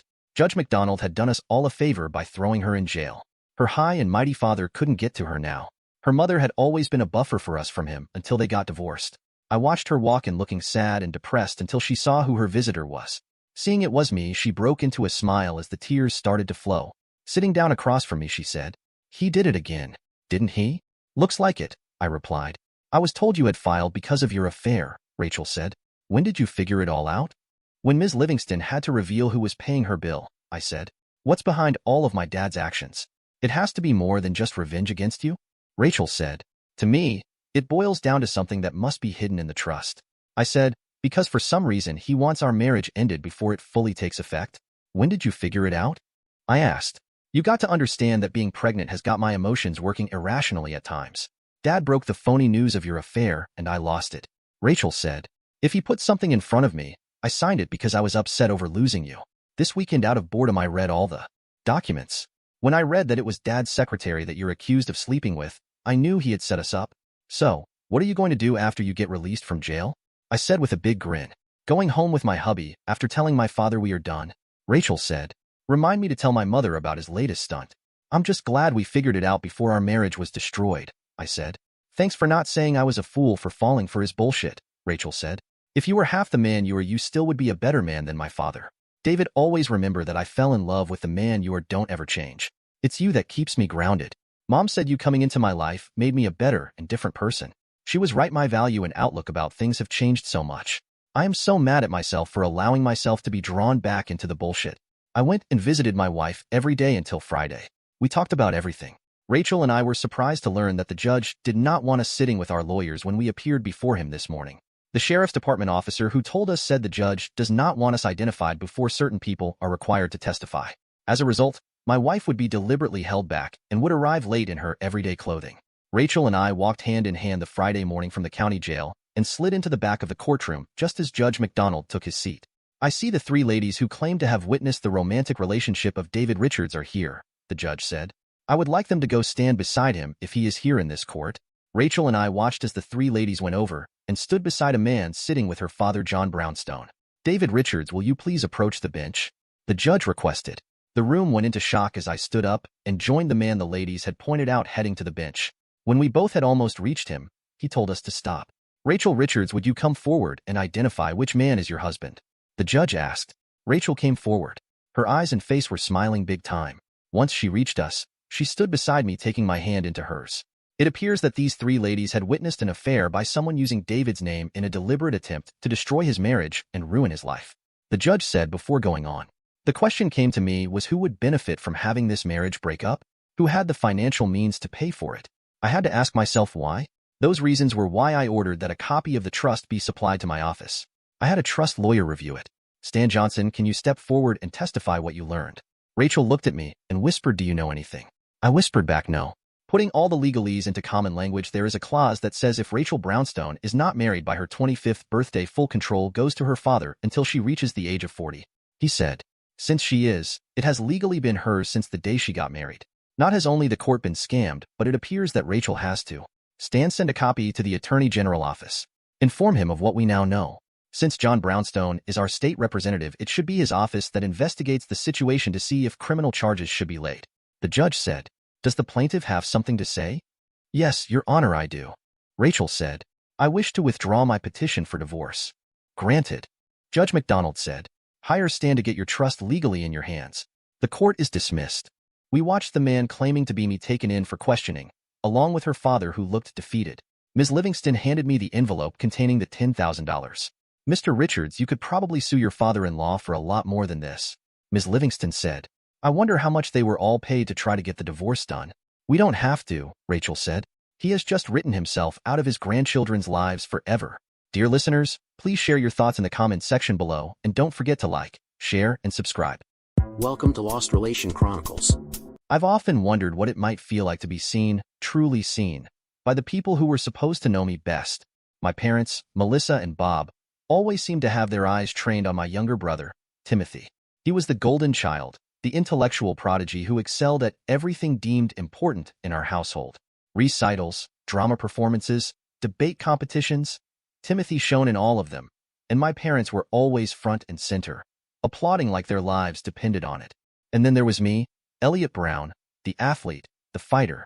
My world revolved around judo mats and boxing rings, sweat and grit. I lived for the rush of a match, the moment when it was just me and my opponent, no room for distractions or doubts. But no matter how many trophies I brought home, how many medals I hung on the wall, my parents never seemed to notice. Not once did they come to watch me compete. Not for the district championships, not for state finals, not even when I made nationals. While Timothy's stage performances were adorned with flowers and standing ovations, my victories were celebrated in the echoing silence of an empty auditorium, or worse, in my own mind. The only constant in my corner was Coach Joe. He wasn't just my coach.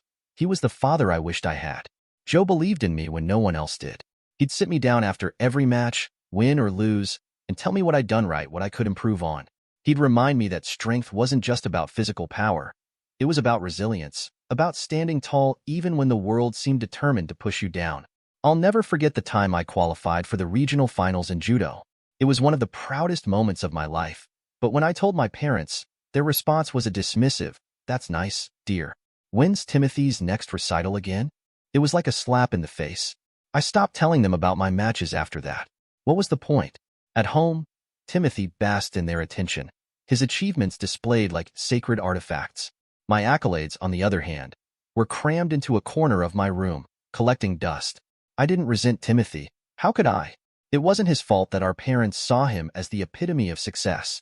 But there were moments, late at night, when the unfairness of it all hit me like a sucker punch to the gut. I often wonder if my parents even know who I am. Do they know how many hours I've spent training, how many punches I've thrown, how many times I've picked myself up off the mat after being knocked down? Do they care? Or am I just the other son, the one who never quite fit into their picture of a perfect family? I've learned to stop seeking their approval. Instead, I channel all my energy into my sport, into proving to myself that I'm enough. Joe taught me that validation doesn't have to come from others, it can come from within. And so, I fight. Not for them, not for the applause or the recognition, but for me. Because in the ring, I'm not just Elliot, the overlooked son. I'm Elliot Brown, the fighter, the champion, the man who refuses to be invisible. Going to university was a fresh start for me, an escape from the suffocating shadow of being the other son. My sports achievements had earned me a spot. Not my grades, not my parents' money, just my own blood, sweat, and persistence. Meanwhile, Tim waltzed into a prestigious school with our parents footing the bill, proud to invest in their golden boy's future. I left home without a backward glance, barely returning even during holidays. Mom would call occasionally, but I always found an excuse: practice, training, a project, anything to avoid going back to that house where I felt like an outsider. At university, I found something, or rather, someone, who changed everything. Liala. The moment I met her, it was like the world clicked into place. She was warm, intelligent, and she saw me in a way no one else ever had. We bonded over late-night talks, shared dreams, and the quiet understanding that comes from being seen for who you truly are. It wasn't long before we were inseparable. Liala was the first person to believe in me, not because of what I'd achieved, but because of who I was. When she told me she wanted to marry me, I couldn't believe it. For the first time in my life, I felt like I had a future worth looking forward to, a family of my own that I could build with someone who truly cared about me. Meeting her parents only solidified that feeling. They were warm, welcoming, and seemed to genuinely like me. But when the topic of introducing her to my family came up, I froze. I didn't want Liala to meet them. How could I explain the coldness, the distance, the way my parents had always made me feel like I wasn't enough? I didn't want her to see that part of my life, the part that had shaped so much of my self-doubt. But Liala was insistent, gently pushing me to bridge the gap. She believed in family, in connections, in giving people a chance. Against my better judgment, I agreed. Bringing her home felt like walking into enemy territory. The house looked the same, but it didn't feel like home.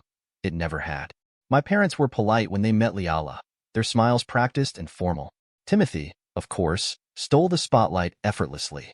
He charmed her with his wit and intelligence, and I couldn't help but feel a pang of resentment. The dinner was tense for me. I watched as my parents showered Timothy with their usual attention, asking about his studies, his plans, his life. When it came to me, their questions were perfunctory, almost as if they were asking out of obligation. Thanksgiving was supposed to be just another chore. When Mom called and insisted I come home, I agreed out of some lingering sense of obligation. I wasn't excited about it, but I didn't want to deal with her nagging.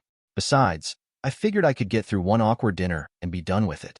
When I arrived, the house felt as it always did, like a place I didn't belong.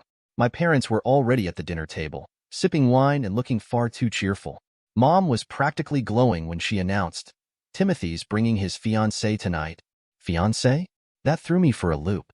I hadn't even known Timothy was dating anyone seriously. But then again, why would I? I'd stopped caring about his life years ago. Still, I sat there, trying to muster some interest, some shred of politeness. And then they walked in. The moment I saw her, my heart stopped. Liala. She was on Timothy's arm, her smile radiant as she flashed a diamond ring to my parents. They gasped with delight, rushing to embrace her like she was some long-lost daughter. I couldn't breathe. My world narrowed to that one horrifying moment, the sound of their laughter echoing in my ears as if it were mocking me. Liala turned to look at me, and her smile faltered. Her eyes met mine, and for a split second, I thought I saw regret, or maybe it was guilt. Whatever it wasn't enough. I sat there in stunned silence, my mind racing but unable to form a single coherent thought. Mom, oblivious as always, turned to me with a smile and said, "Say something, Elliot. Aren't you happy for them?" Happy? That word felt like poison. It churned in my stomach, mixing with the humiliation and rage boiling inside me. I clenched my fists under the table, my nails digging into my palms. All I could say, because it was all I felt in that moment, was, "I hope you all die in a house fire." The words came out cold and sharp, cutting through the room like a blade. The smiles vanished. My parents stared at me, stunned. Liala's face turned pale. Timothy just stood there, his arms still around her, as if he didn't quite understand what had just happened. I didn't wait for their responses. I pushed back my chair, the screech of wood against the floor ringing in the silence, and walked out the door. As I drove away, my hands shook on the steering wheel. I couldn't tell if I was angrier at Liala for betraying me, Timothy for taking what little happiness I'd found, or myself for ever believing I deserved better. Thanksgiving was ruined, but so was everything else. My family, my past, my future. It all felt like it had crumbled in an instant. And for the first time, I didn't care if I ever saw any of them again. When I left that house on Thanksgiving, I knew I was done. Done with the betrayal, the lies, and the constant reminders that I never mattered to them. The people who were supposed to love and support me had crossed the final line, and there was no coming back from it. My parents, who knew Layla was my girlfriend, were overjoyed to welcome her as Timothy's fiancée. The woman I had loved, the one I'd thought wanted a future with me, had cheated on me with my own brother, and not just cheated, but flaunted it in front of me. If that wasn't a loud and clear message that I didn't belong in their lives, I didn't know what was. But you know what? They deserved each other. My brother, who always had to take what was mine, and Layla, who betrayed me so effortlessly. Let them have their perfect little life together. I didn't want any part of it. I blocked all four of them, my parents, Timothy, and Layla, from my phone that same night. I erased their numbers, deleted every old message, and removed every trace of them from my life. At university, I made it clear. I wouldn't acknowledge Layla. She tried a couple of times, calling my name, trying to catch up to me. I didn't give her the satisfaction of a glance. She had made her choice, and I wanted nothing to do with her. For a while, I thought about teaching Timothy a lesson, showing him that he couldn't always take what he wanted and get away with it. But every time I thought about it, I saw the bigger picture. He wasn't worth it. They weren't worth it. No way was I going to risk my future or my freedom just to settle a score with someone as petty as him. Some family members reached out after a while, wondering why I wasn't showing up at holidays or other events. I told them the truth. I don't belong there. Simple, direct, and final. Most of them didn't press me further. Maybe they knew. Maybe they didn't. I didn't care enough to explain. Cutting them all out of my life was like taking a deep breath after being underwater for too long. The weight lifted. Life wasn't perfect, but it was better, cleaner, quieter. I focused on my training, my studies, and the people who truly cared about me. Sometimes, cutting out toxic people isn't just a choice, it's survival. And for the first time in years, I felt like I could finally live. After that chapter of my life closed, I decided I was done with bonds, love, and all the mess that came with them. Trust was a fragile thing, and I wasn't going to let anyone shatter it again. So, I threw myself into what I could control: my studies, my training, and my future. Sports were still my passion, but I knew early on I wasn't going to be the next big name in boxing or judo. And that was okay. The discipline I'd learned through years of training pushed me through university and into a solid career. When I landed a job at a major automobile manufacturer, I felt like I'd found my place. The work was challenging but rewarding. It gave me purpose, structure, and something to focus on beyond the ghosts of my past. My life settled into a rhythm, one that I controlled. I'd wake up early, hit the gym, and push my body to its limits. Then it was off to the office, where I threw myself into my work, always striving to be better than I was yesterday. Evenings were my time to unwind. Most nights, I'd head to the club, grab a cold beer, and watch whatever boxing match was on TV. Seeing fighters in the ring always reignited that spark in me, reminding me of who I was and what I loved. Home was quiet, and I liked it that way. No drama, no distractions, just with a call. My mother called me. It felt like a ghost from a past I'd long buried. Against my better judgment, I answered. Her voice was the same. Calm but with that unmistakable edge of authority she always used when she wanted something. Elliot, you need to come home. There's an emergency. You have to come. The words hit me like a stone wall. How had she even gotten my number? I didn't ask. I didn't care. I just hung up without a word. Whatever emergency they had going on, it wasn't my problem anymore. But then, a few minutes later, my phone rang again. This time, it was Coach Joe. Joe was the only person who'd ever felt like family to me, the only one who'd seen me for who I was and stood by me. I couldn't ignore his call. When I answered, his tone was softer than usual, almost pleading. Elliot, I know this isn't what you want to hear, but I need you to come home. It's important. I knew right away my parents had put him up to this. They must have known he was the only person I'd even consider listening to. A part of me wanted to tell him no, to hang up and block his number too. But it was Joe, the man who'd been there for every match, every win, every loss.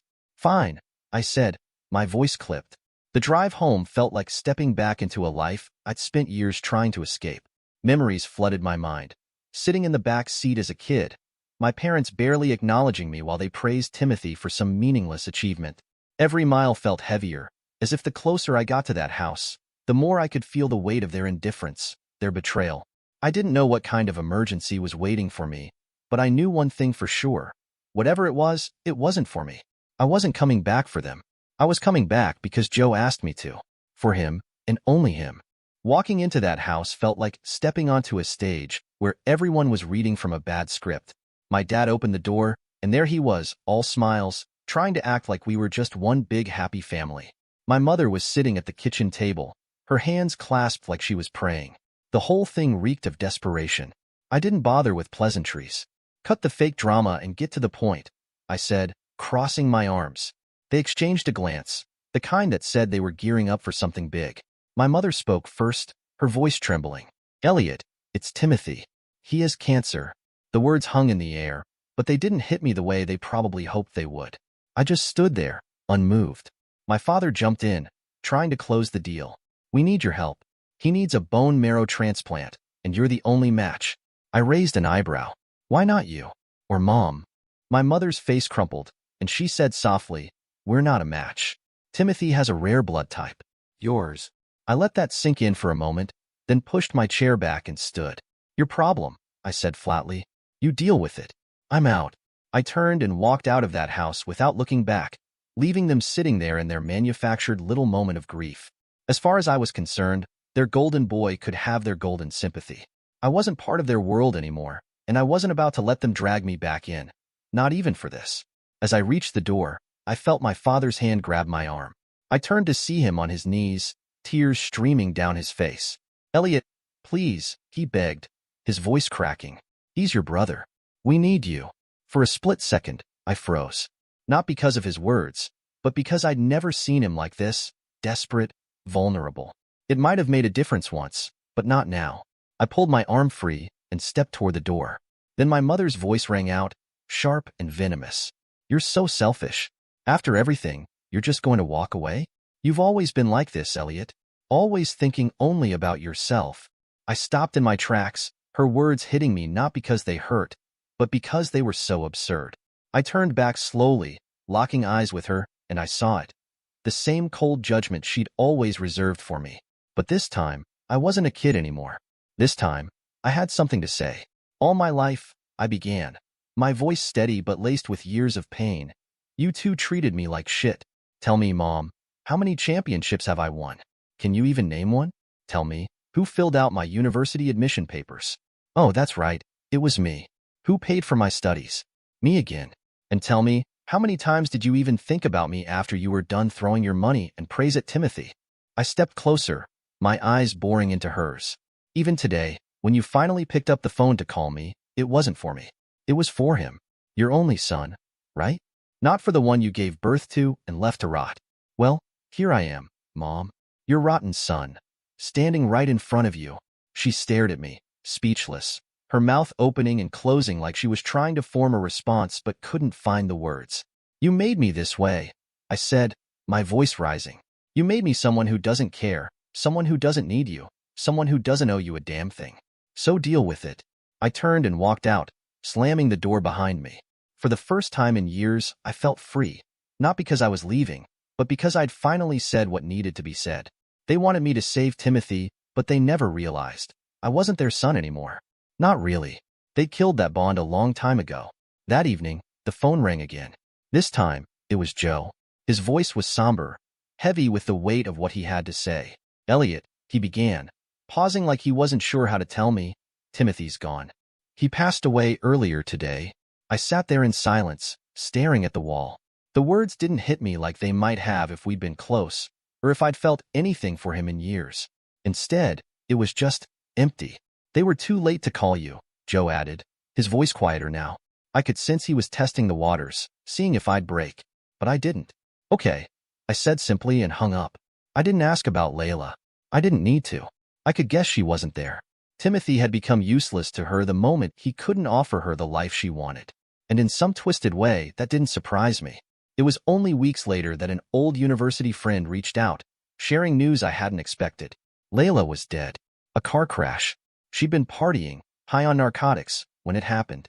The girl who once spoke about a future together, who betrayed me without a second thought, had destroyed herself. Life has a way of tying up its loose ends, I guess. My parents, on the other hand, seemed determined to untangle theirs. They started calling me every week. I didn't answer.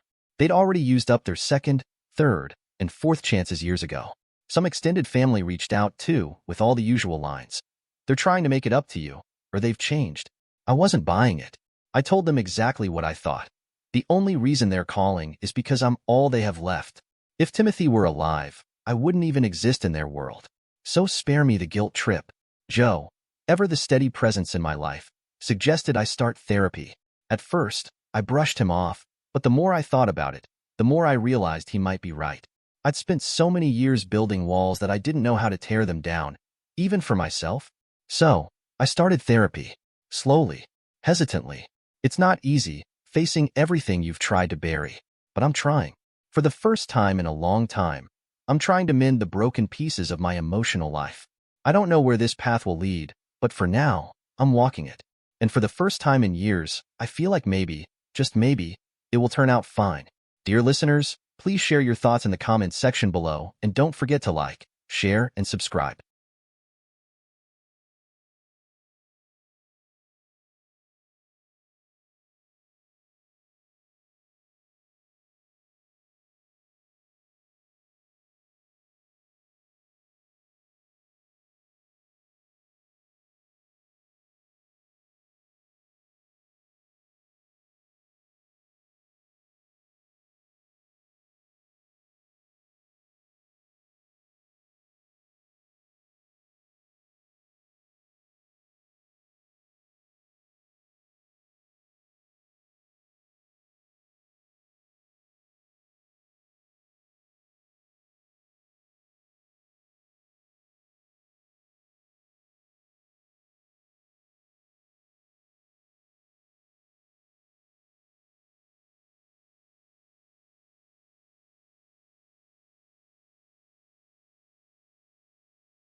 I exposed my fiancé's cheating and humiliated her and my best friend just days before our wedding.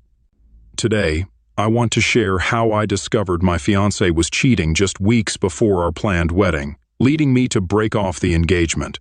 I'm a 35-year-old guy, and we were engaged for 3 years, aiming to marry in June. We'd been together for over 2 years, starting back in college, where we knew each other but weren't close friends. After college, while working on Wall Street, we reconnected at a friend's party and eventually started dating. After 2 years together, I decided it was time to make things official and proposed. At that point, my fiancée was temporarily working at a thrift store with her friend, with no plans to work after marriage. I proposed when I felt financially prepared to support my family. Everything seemed great. We were living together and ready for marriage, until I noticed a change in my fiancée. She started making excuses, avoiding closeness, and attributing it to stress as the wedding approached. When I tried to discuss it, she insisted it was wedding stress, which seemed reasonable. My married friends shared that their wives had also acted differently before their weddings, making me feel reassured. Despite wanting to help with wedding preparations, a crucial work project demanded my full focus for a promotion.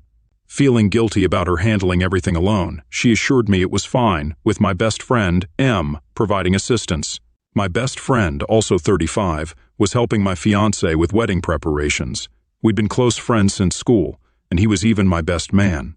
I appreciated that he got along well with my fiancé, as I didn't want any tension between them. At that time, he was going through a tough breakup, and the wedding preparations served as a distraction from his loneliness at the house he shared with his ex-girlfriend. I was thrilled about marrying the woman of my dreams, and despite long work hours, I felt energized because I saw it as an investment in my future family. Signs of trouble started surfacing, though. Despite my late work hours, my fiancée started coming home even later than me. When I questioned her, she made vague excuses about the challenges of bridal shopping, which I believed at the time. Despite my attempts to trust her, a feeling inside me suggested she wasn't telling me everything. One Sunday, I planned to spend the entire day with her, but she said she had a dress fitting. While she was in the shower, her phone, left on the bed, kept buzzing with notifications. I woke up due to the continuous vibrations and checked her phone, but it didn't recognize my face or accept the passcode we had shared.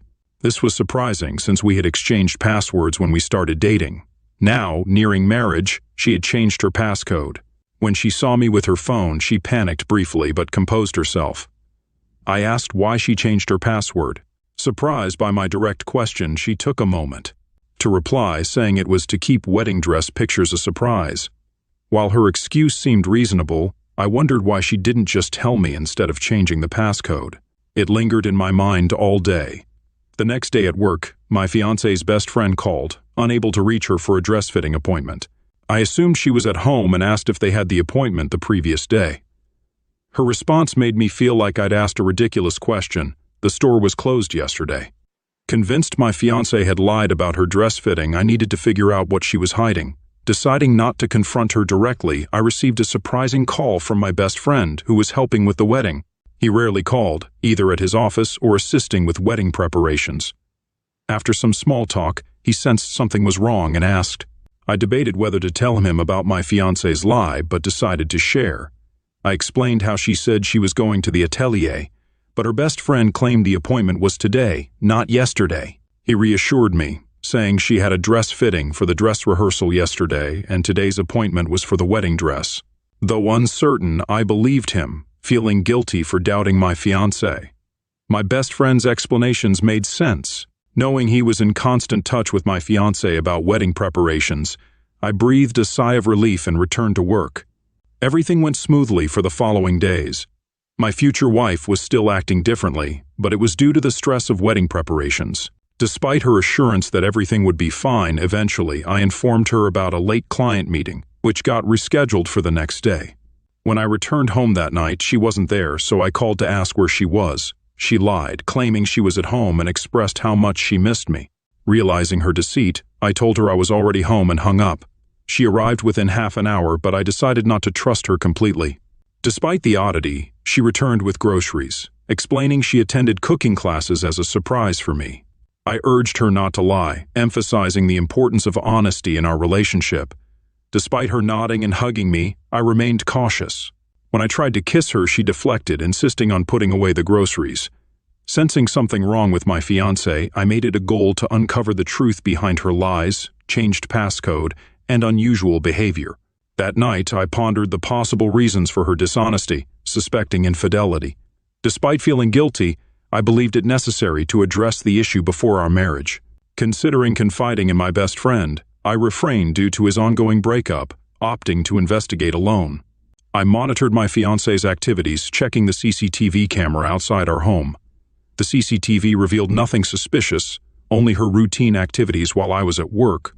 Left with no better options, I contemplated using her phone, but she had changed the passcode.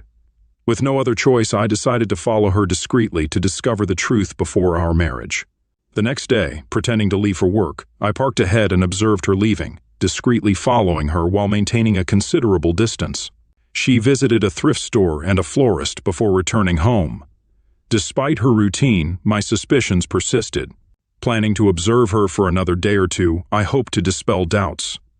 Everything seemed fine when I returned home that evening, and the pattern continued the next day. Although she displayed no unusual behavior, my suspicion lingered. I considered the possibility that she sensed my surveillance, but quickly dismissed the thought. Keeping my discovery to myself and maintaining enough distance while following her car, on the third morning, my best friend called about planning my bachelor's party. I let him know I was okay with whatever he wanted to arrange. There was a lot of noise in the background, including some very loud songs, which I recognized as old Spanish tunes. Unable to ask him where he was due to another work call, I had to rush to the office urgently. Feeling there wasn't a point in following my fiancée since her routine remained consistent, I focused on my work. At the office, the jeweler making our wedding rings called, stating my fiancée hadn't provided her ring size, so they contacted me. I called my fiancée to ask for her ring measurement, and to my surprise, loud old Spanish songs played in the background as soon as she answered. I questioned her whereabouts, and she mentioned being with her best friend, not mine. I conveyed the jeweler's message, and she assured me she would visit the store later to provide her ring measurement. Ending the call, something felt off. Maybe it was a coincidence that I heard the same Spanish songs with both my fiancé and best friend, but I doubted it. Calling my best friend again, he said he was at a cafe for a client meeting. However, I recognized my fiancé's high-pitched laugh in the background, which abruptly stopped. My friend quickly made an excuse and ended the call. They had no reason to lie if they were together, as they used to hang out for wedding-related matters. So why did they lie? I suspected the answer in my subconscious, but wasn't ready to accept it. I chose to stay quiet until I had concrete evidence. Instead of going home directly after work, I visited my best friend's place. Not finding his car, I noted the time, sighed, and proceeded home. Realizing it took only 23 minutes to get home from his place, the same time my fiancé claimed to return from a cooking class, heightened my suspicions. Upon arriving home, my fiancé was still not there. As I freshened up, I contemplated the turmoil in my life. About to get married, yet my fiancé might be cheating with my best friend. Despite a small hope that my fears were baseless, the looming suspicion persisted. The following day, I once again trailed my fiancée to the thrift store, her regular spot. She carried on with her usual routine, and just when frustration set in due to the lack of evidence, my best friend entered the thrift store. Yet, it didn't confirm anything. Perhaps he was merely helping with wedding preparations. He exited after 45 minutes, leaving me without substantial proof to confirm or deny my doubts, which grew increasingly frustrating. The next morning, during breakfast, I recalled leaving a file in the bedroom. Retrieving it, I found my fiancée getting dressed after her shower. Passing by, I noticed a hickey on her shoulder blades. Clearly, I hadn't given it to her, as it had been more than a month since our last intimate moment. I stopped, and she appeared surprised. Tracing my finger over the hickey, she shivered. It was unsettling. I didn't need to ask. She started explaining on her own, claiming it was an insect bite from the previous day. Disbelieving, I told her it didn't seem like an insect bite. She grew scared and continued with more lies. I remained silent, more determined than ever to find evidence to confirm my suspicion. The first thing I did upon getting into my car was check the CCTV recording of the previous day. As expected, my fiancée wasn't wearing an off-shoulder top. She got into the car in a dress fully covering her shoulder. Though seemingly useless, I spent that day following her, finally discovering something. She went straight to my best friend's house. I witnessed him coming out and hugging her. They stayed inside for almost the entire day. I knew that if I went there, my doubt would be confirmed and I'd find them in bed together. Instead of ringing the doorbell, I used the spare key my friend had given me for emergencies. He had my house's spare key as well. I silently opened the door and went inside, finding my fiancé's purse on the living room couch. I followed the noise to the bedroom, taking light steps to avoid making any sound. I finally reached the bedroom. I could hear their voices clearly. My fiancé was telling him how I almost caught her that day due to the hickey and that they had to be more careful. After some hums, all I could hear were unmistakable intimate sounds. I opened the door very slowly and saw my fiancé in bed with my best friend. I took a photo with my phone and then shut the door, returning to the living room. The bedroom door opened again, and my fiancé came out laughing. Her smile vanished as soon as she saw me. She was wearing my best friend's shirt and nothing else. She stood there frozen, and my best friend, who followed her out, also froze upon seeing me. Angry and unable to think straight, I punched my best friend in the jaw. I told my fiancé I never wanted to see her face again and stormed out of his house. Instead of going to work, I went straight home, lacking the energy to face the betrayal, which stung from both my best friend and my fiancé. Just as I was exiting my car, my fiancé arrived home too. I demanded she leave my property, but she didn't listen and followed me inside, tears in her eyes, begging me to listen. I knew nothing she said could make their actions okay, but I decided to hear her out. I told her to speak. She was initially shocked, wondering how I agreed, but then she began explaining. The whole situation started when she began planning our wedding. After my best friend's breakup, she claimed to be consoling him because he was really low due to the breakup, and one thing led to another, resulting in them kissing. She insisted it was never meant to be anything more, just helping him move on. I was just helping him and moving on, she said while crying. The audacity of this woman. You were helping him move on by sleeping with him? I snapped in a harsh tone. She tensed at my voice but continued apologizing, expressing a willingness to do anything for my forgiveness. She pleaded, emphasizing that we had our whole life in front of us and that I couldn't let it go because of one mistake she had made. The more she spoke, the angrier I got. She was telling me to let go of her cheating like it was nothing. Despite emphasizing the importance of loyalty, she did this. I thanked my luck that I found this out before the wedding. Something came to my mind then. I could easily end our relationship right now and tell everyone that the wedding was off. The wedding was in 5 days. Or I could make her and my best friend actually suffer for their betrayal. I decided to go with the second one. I let my fiancée beg some more. She kept telling me how everything could be perfect from now on. She told me this was our chance to turn a new leaf and start our dream life together. I let her convince me that I shouldn't cancel anything and to let loose at the bachelor party. She told me that it was a once-in-a-lifetime thing. All our guests were coming early so they could attend the bachelor party as well. I thought it was perfect, and then agreed to not cancel anything. She couldn't believe this was happening.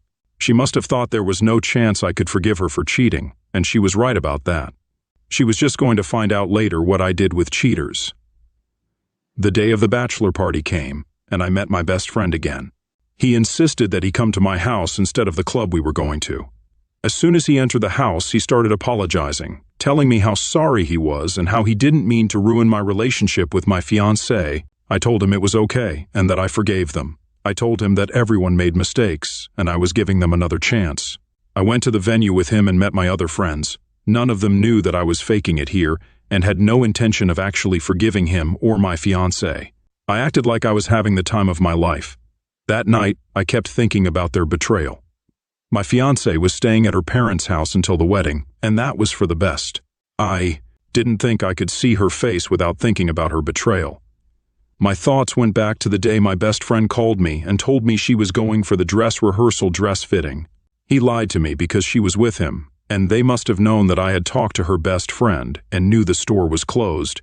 I had decided I was going to end everything over dinner so everyone would know what had actually happened and why the wedding was being called off.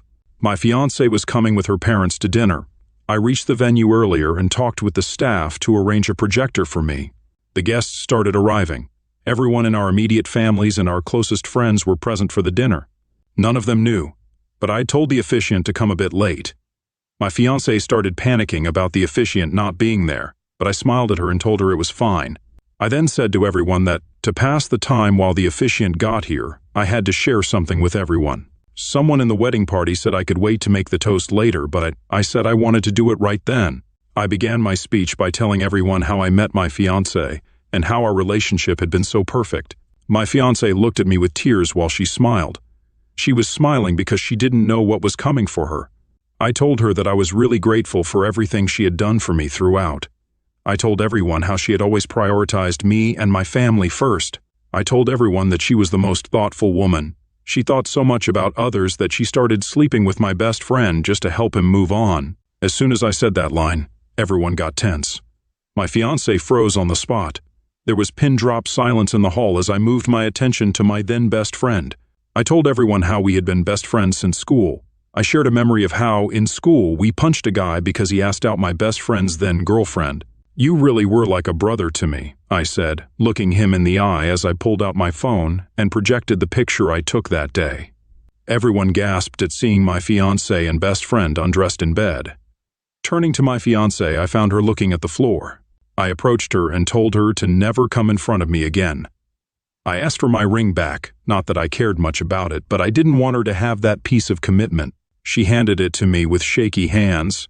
I mentioned calling movers to relocate her stuff, warning her not to enter my property again. Whispers circulated and others stared. I thanked everyone for coming and declared the wedding over, shocking everyone. It was clear the wedding wouldn't happen. I said I'd send her the bill for everything, shocking her again. I shrugged, telling her she wasn't responsible anymore. Her infidelity led to the wedding's cancellation, so she'd pay for it. Exiting the hall, I never looked back at my fiancé or best friend. They made no attempts to convince me this time. Movers took her stuff the next day. I ensured nothing of hers was left to avoid excuses to return. I didn't need to send her the bills. Vendors contacted her directly. Blocking her on social media and her number, I avoided negativity, continuing with my head held high. I heard my ex-fiancé couldn't meet anyone's eyes and had gone to another state to stay with her cousins. My best friend never contacted me after that day, sending my house keys through a mutual friend. Everyone knew of their betrayal, and they faced the consequences of their karma. Living my life faithful to my fiancé, and as a good friend, I didn't deserve what they did. Taking therapy sessions to move on and lead a happy life, I thank everyone for listening. Update: 6 months have passed since I called off my wedding, almost a year in total. A mutual friend informed me that my ex-fiancé started dating my best friend, the one she betrayed me with. 2 months after the wedding was called off. Initially happy, they became gossip fodder as others found out, leading to problems. Eventually, my ex-best friend cheated on her with a colleague, and she learned about it months later, prompting a breakup. I share this since I've already shared everything else. Update: it's been 2 years since I found out my fiancé cheated on me with my best friend. In my last update, I mentioned she also broke up with him. Following the breakup, she attempted to contact me despite being blocked everywhere. It happened at a party, and she thought it was fitting to ask for forgiveness there, since everything started at a party. I laughed, making it clear that even if she were the last person on earth, I wouldn't get back with her. Embarrassed, she quickly ran away and never tried to approach me again. My ex-best friend also attempted to talk to me post-breakup. He explained he didn't come earlier to give me space and emphasized that our friendship was crucial, meaning more than any girl. I questioned why he dated my ex-fiancé after I called off the wedding, knowing I wouldn't like that. He was shocked, thinking I didn't know about them. I laughed, stating I knew everything but didn't care. I told him I didn't want friends like him anymore. Therapy has helped me realize I can't carry the burden of others' mistakes forever. I've started to let things go, and the betrayal doesn't hurt as much now. I'm content with my life, having earned a promotion through hard work. Good friends and a supportive family have been crucial. Trying to stay at my home was difficult due to too many memories with my ex-fiancé. I decided to sell it and move to another property. My friends and family helped me settle in, and shifting feels like the start of a new phase in life. I'm also dating a beautiful woman from my work who knows everything that happened to me. She's extremely understanding, and we're taking things slow. Time may reveal if she's the one for me. Trusting people completely is hard, but I'm trying. Despite the initial heartbreak, time heals everything. Back then, I thought I wouldn't date anyone again, but here I am. I take everything that happened as a lesson, not to trust anyone too much. People can deceive us.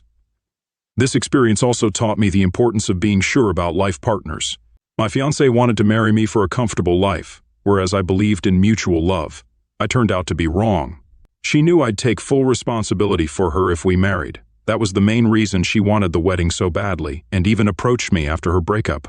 My wife wants my approval to be with a coworker, offering me the same freedom with another woman. We've been happily married for just over a year with a few minor arguments. We never discussed an open marriage before. Recently, she asked if I'd be with someone else if given the chance, but I declined because I'm satisfied with her. Her reaction surprised me. She seemed annoyed and admitted she would be with someone else. After some coaxing, she revealed it was a colleague she finds attractive. I asked if they had a sensual relationship, but she denied it. The conversation ended, but feeling suspicious, I checked her phone. I found explicit photos she had sent to the coworker, and they had been intimate. Now that it's out in the open, she wants my permission for them to meet under specific conditions, keeping it purely sensual. I was shocked, as she had never been flirty with others before. She confessed she finds him attractive and thinks it's a one-time opportunity. She emphasized it's just about physical attraction, not emotions. She mentioned his physical attributes but insisted it wouldn't go beyond intimacy, and she would regret not trying it.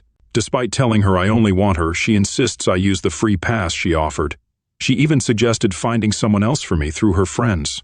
Unsure of what to say, I told her I'd think about it. We love each other deeply, making this decision challenging.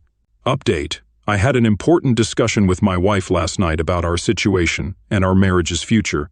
I started by informing her that I won't be using the free pass. She was upset, believing it was immature and petty. She thought I was trying to prove I'm better than her and don't need other women. I explained my decision comes from genuine love for her, both emotionally and physically. She argued it's unfair given my past experiences with more women before our marriage. She insisted it's only fair she gets the same opportunity. I questioned her about the coworker, wanting to understand how she knew so much about him.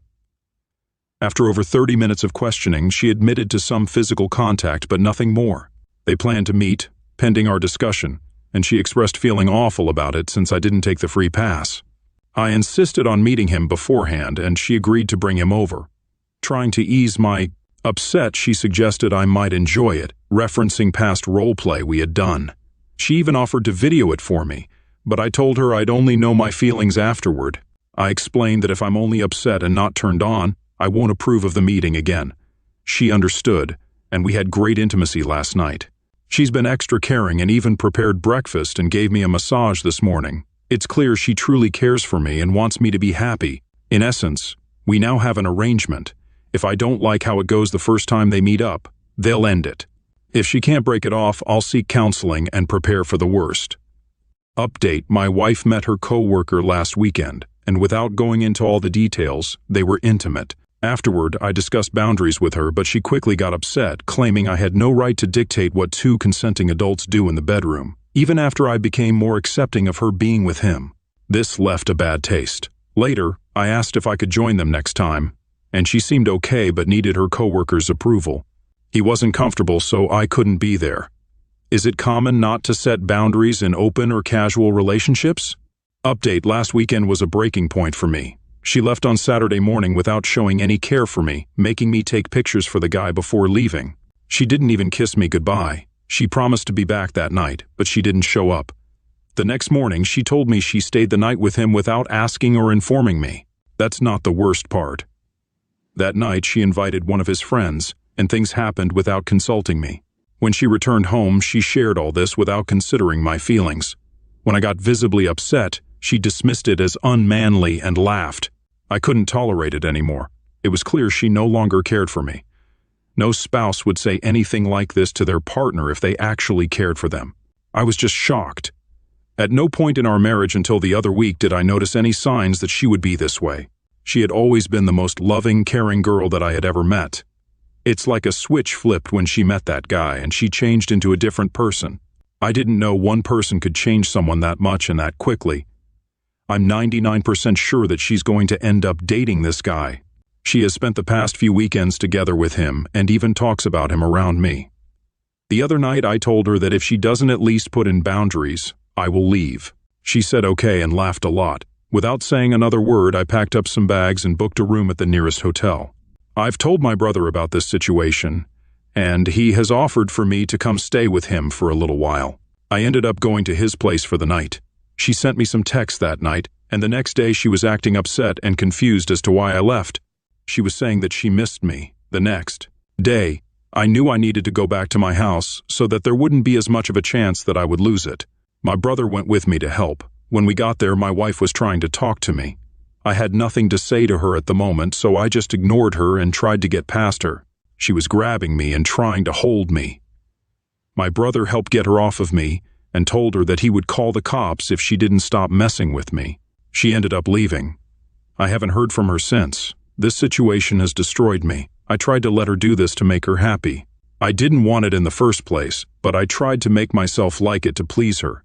I never saw any signs or anything that she would be this manipulative and this bad of a person before we got married. I don't know where any of this came from. She was the most amazing, thoughtful person ever.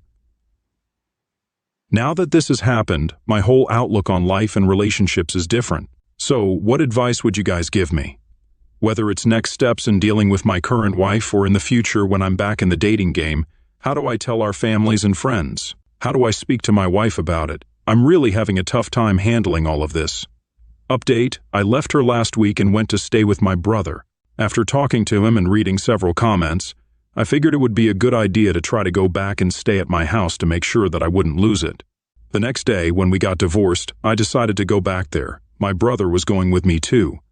When we got there, my wife was trying to talk to me and grab me. I ignored her the whole time and pretty much acted like she didn't exist. She got pretty rough and was beating on my chest. I finally pushed her away. My brother told her that if she didn't leave me alone, he would call the cops.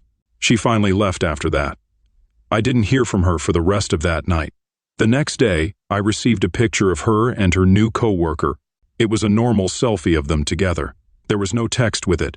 I showed it to my brother, and he said that she must be sick in the head to do that.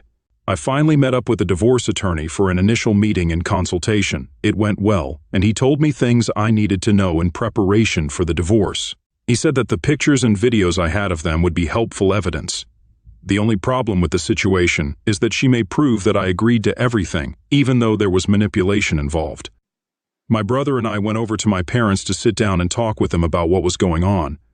They were shocked to hear this about her, and almost didn't believe it at first. My brother had my back and confirmed with them that everything I said was true. They wanted to talk to her, but I told them not to. The next step was telling her parents. I debated about this for a while, as I did not know if it was my place to do so. After a while, I finally decided that it would be best. I knew that if I didn't tell them first, she would probably tell them awful lies about me. I set up a time to meet them at their place. I went over alone. After a while of just sitting there and having small talk, I finally built up the courage to tell them what was going on. The looks on their faces were unbelievable. They looked disgusted. They had never seen this side of their daughter. I was surprised that they didn't put any of the blame on me. They understood that I loved her and wanted to do whatever I could to make her happy. They even hugged me before I left. We were all in tears. They knew that divorcing her was the last thing I wanted to do, but understood that I had to at this point. This weekend, I spent most of my time talking to my lawyer and hanging out with my brother at home. On Saturday night, my wife texted me saying she was coming over. I replied, telling her she wasn't welcome right now. Despite my message, she showed up about 20 minutes later. At that point, I felt like I had no choice but to talk to her. She began by saying that she had been talking to her parents, and they were very angry with her, mentioning the possibility of us getting a divorce. I hoped they wouldn't tell her that, as I hadn't even broken the news to her yet. I hadn't planned on telling her in person. I had planned for it all to go through the lawyer. She criticized me, calling my actions childish and suggesting I wasn't a real man for talking to her parents before her. I explained that due to her manipulative behavior, I didn't feel comfortable talking to her directly. I reached out to her parents first to prevent her from lying to them and accusing me of everything. She kept asking if it was true that I was really filing for a divorce, and I confirmed that I was. She started sobbing uncontrollably and didn't really say anything for a good 15 minutes. She finally stopped and asked me why I was doing this and why I didn't give her a heads up. I explained that, throughout all of this, she has been super manipulative, treating me like I don't exist. I've been humiliated by her and the coworker. She promised she would stop if I took her back. I told her I couldn't. She finally left after that. The next morning, I woke up to a lot of texts and missed calls from her. Mostly long messages and voicemails of her apologizing and explaining how much she loves me. It really hurt to listen to them because I was reminded of our past and how much I loved her.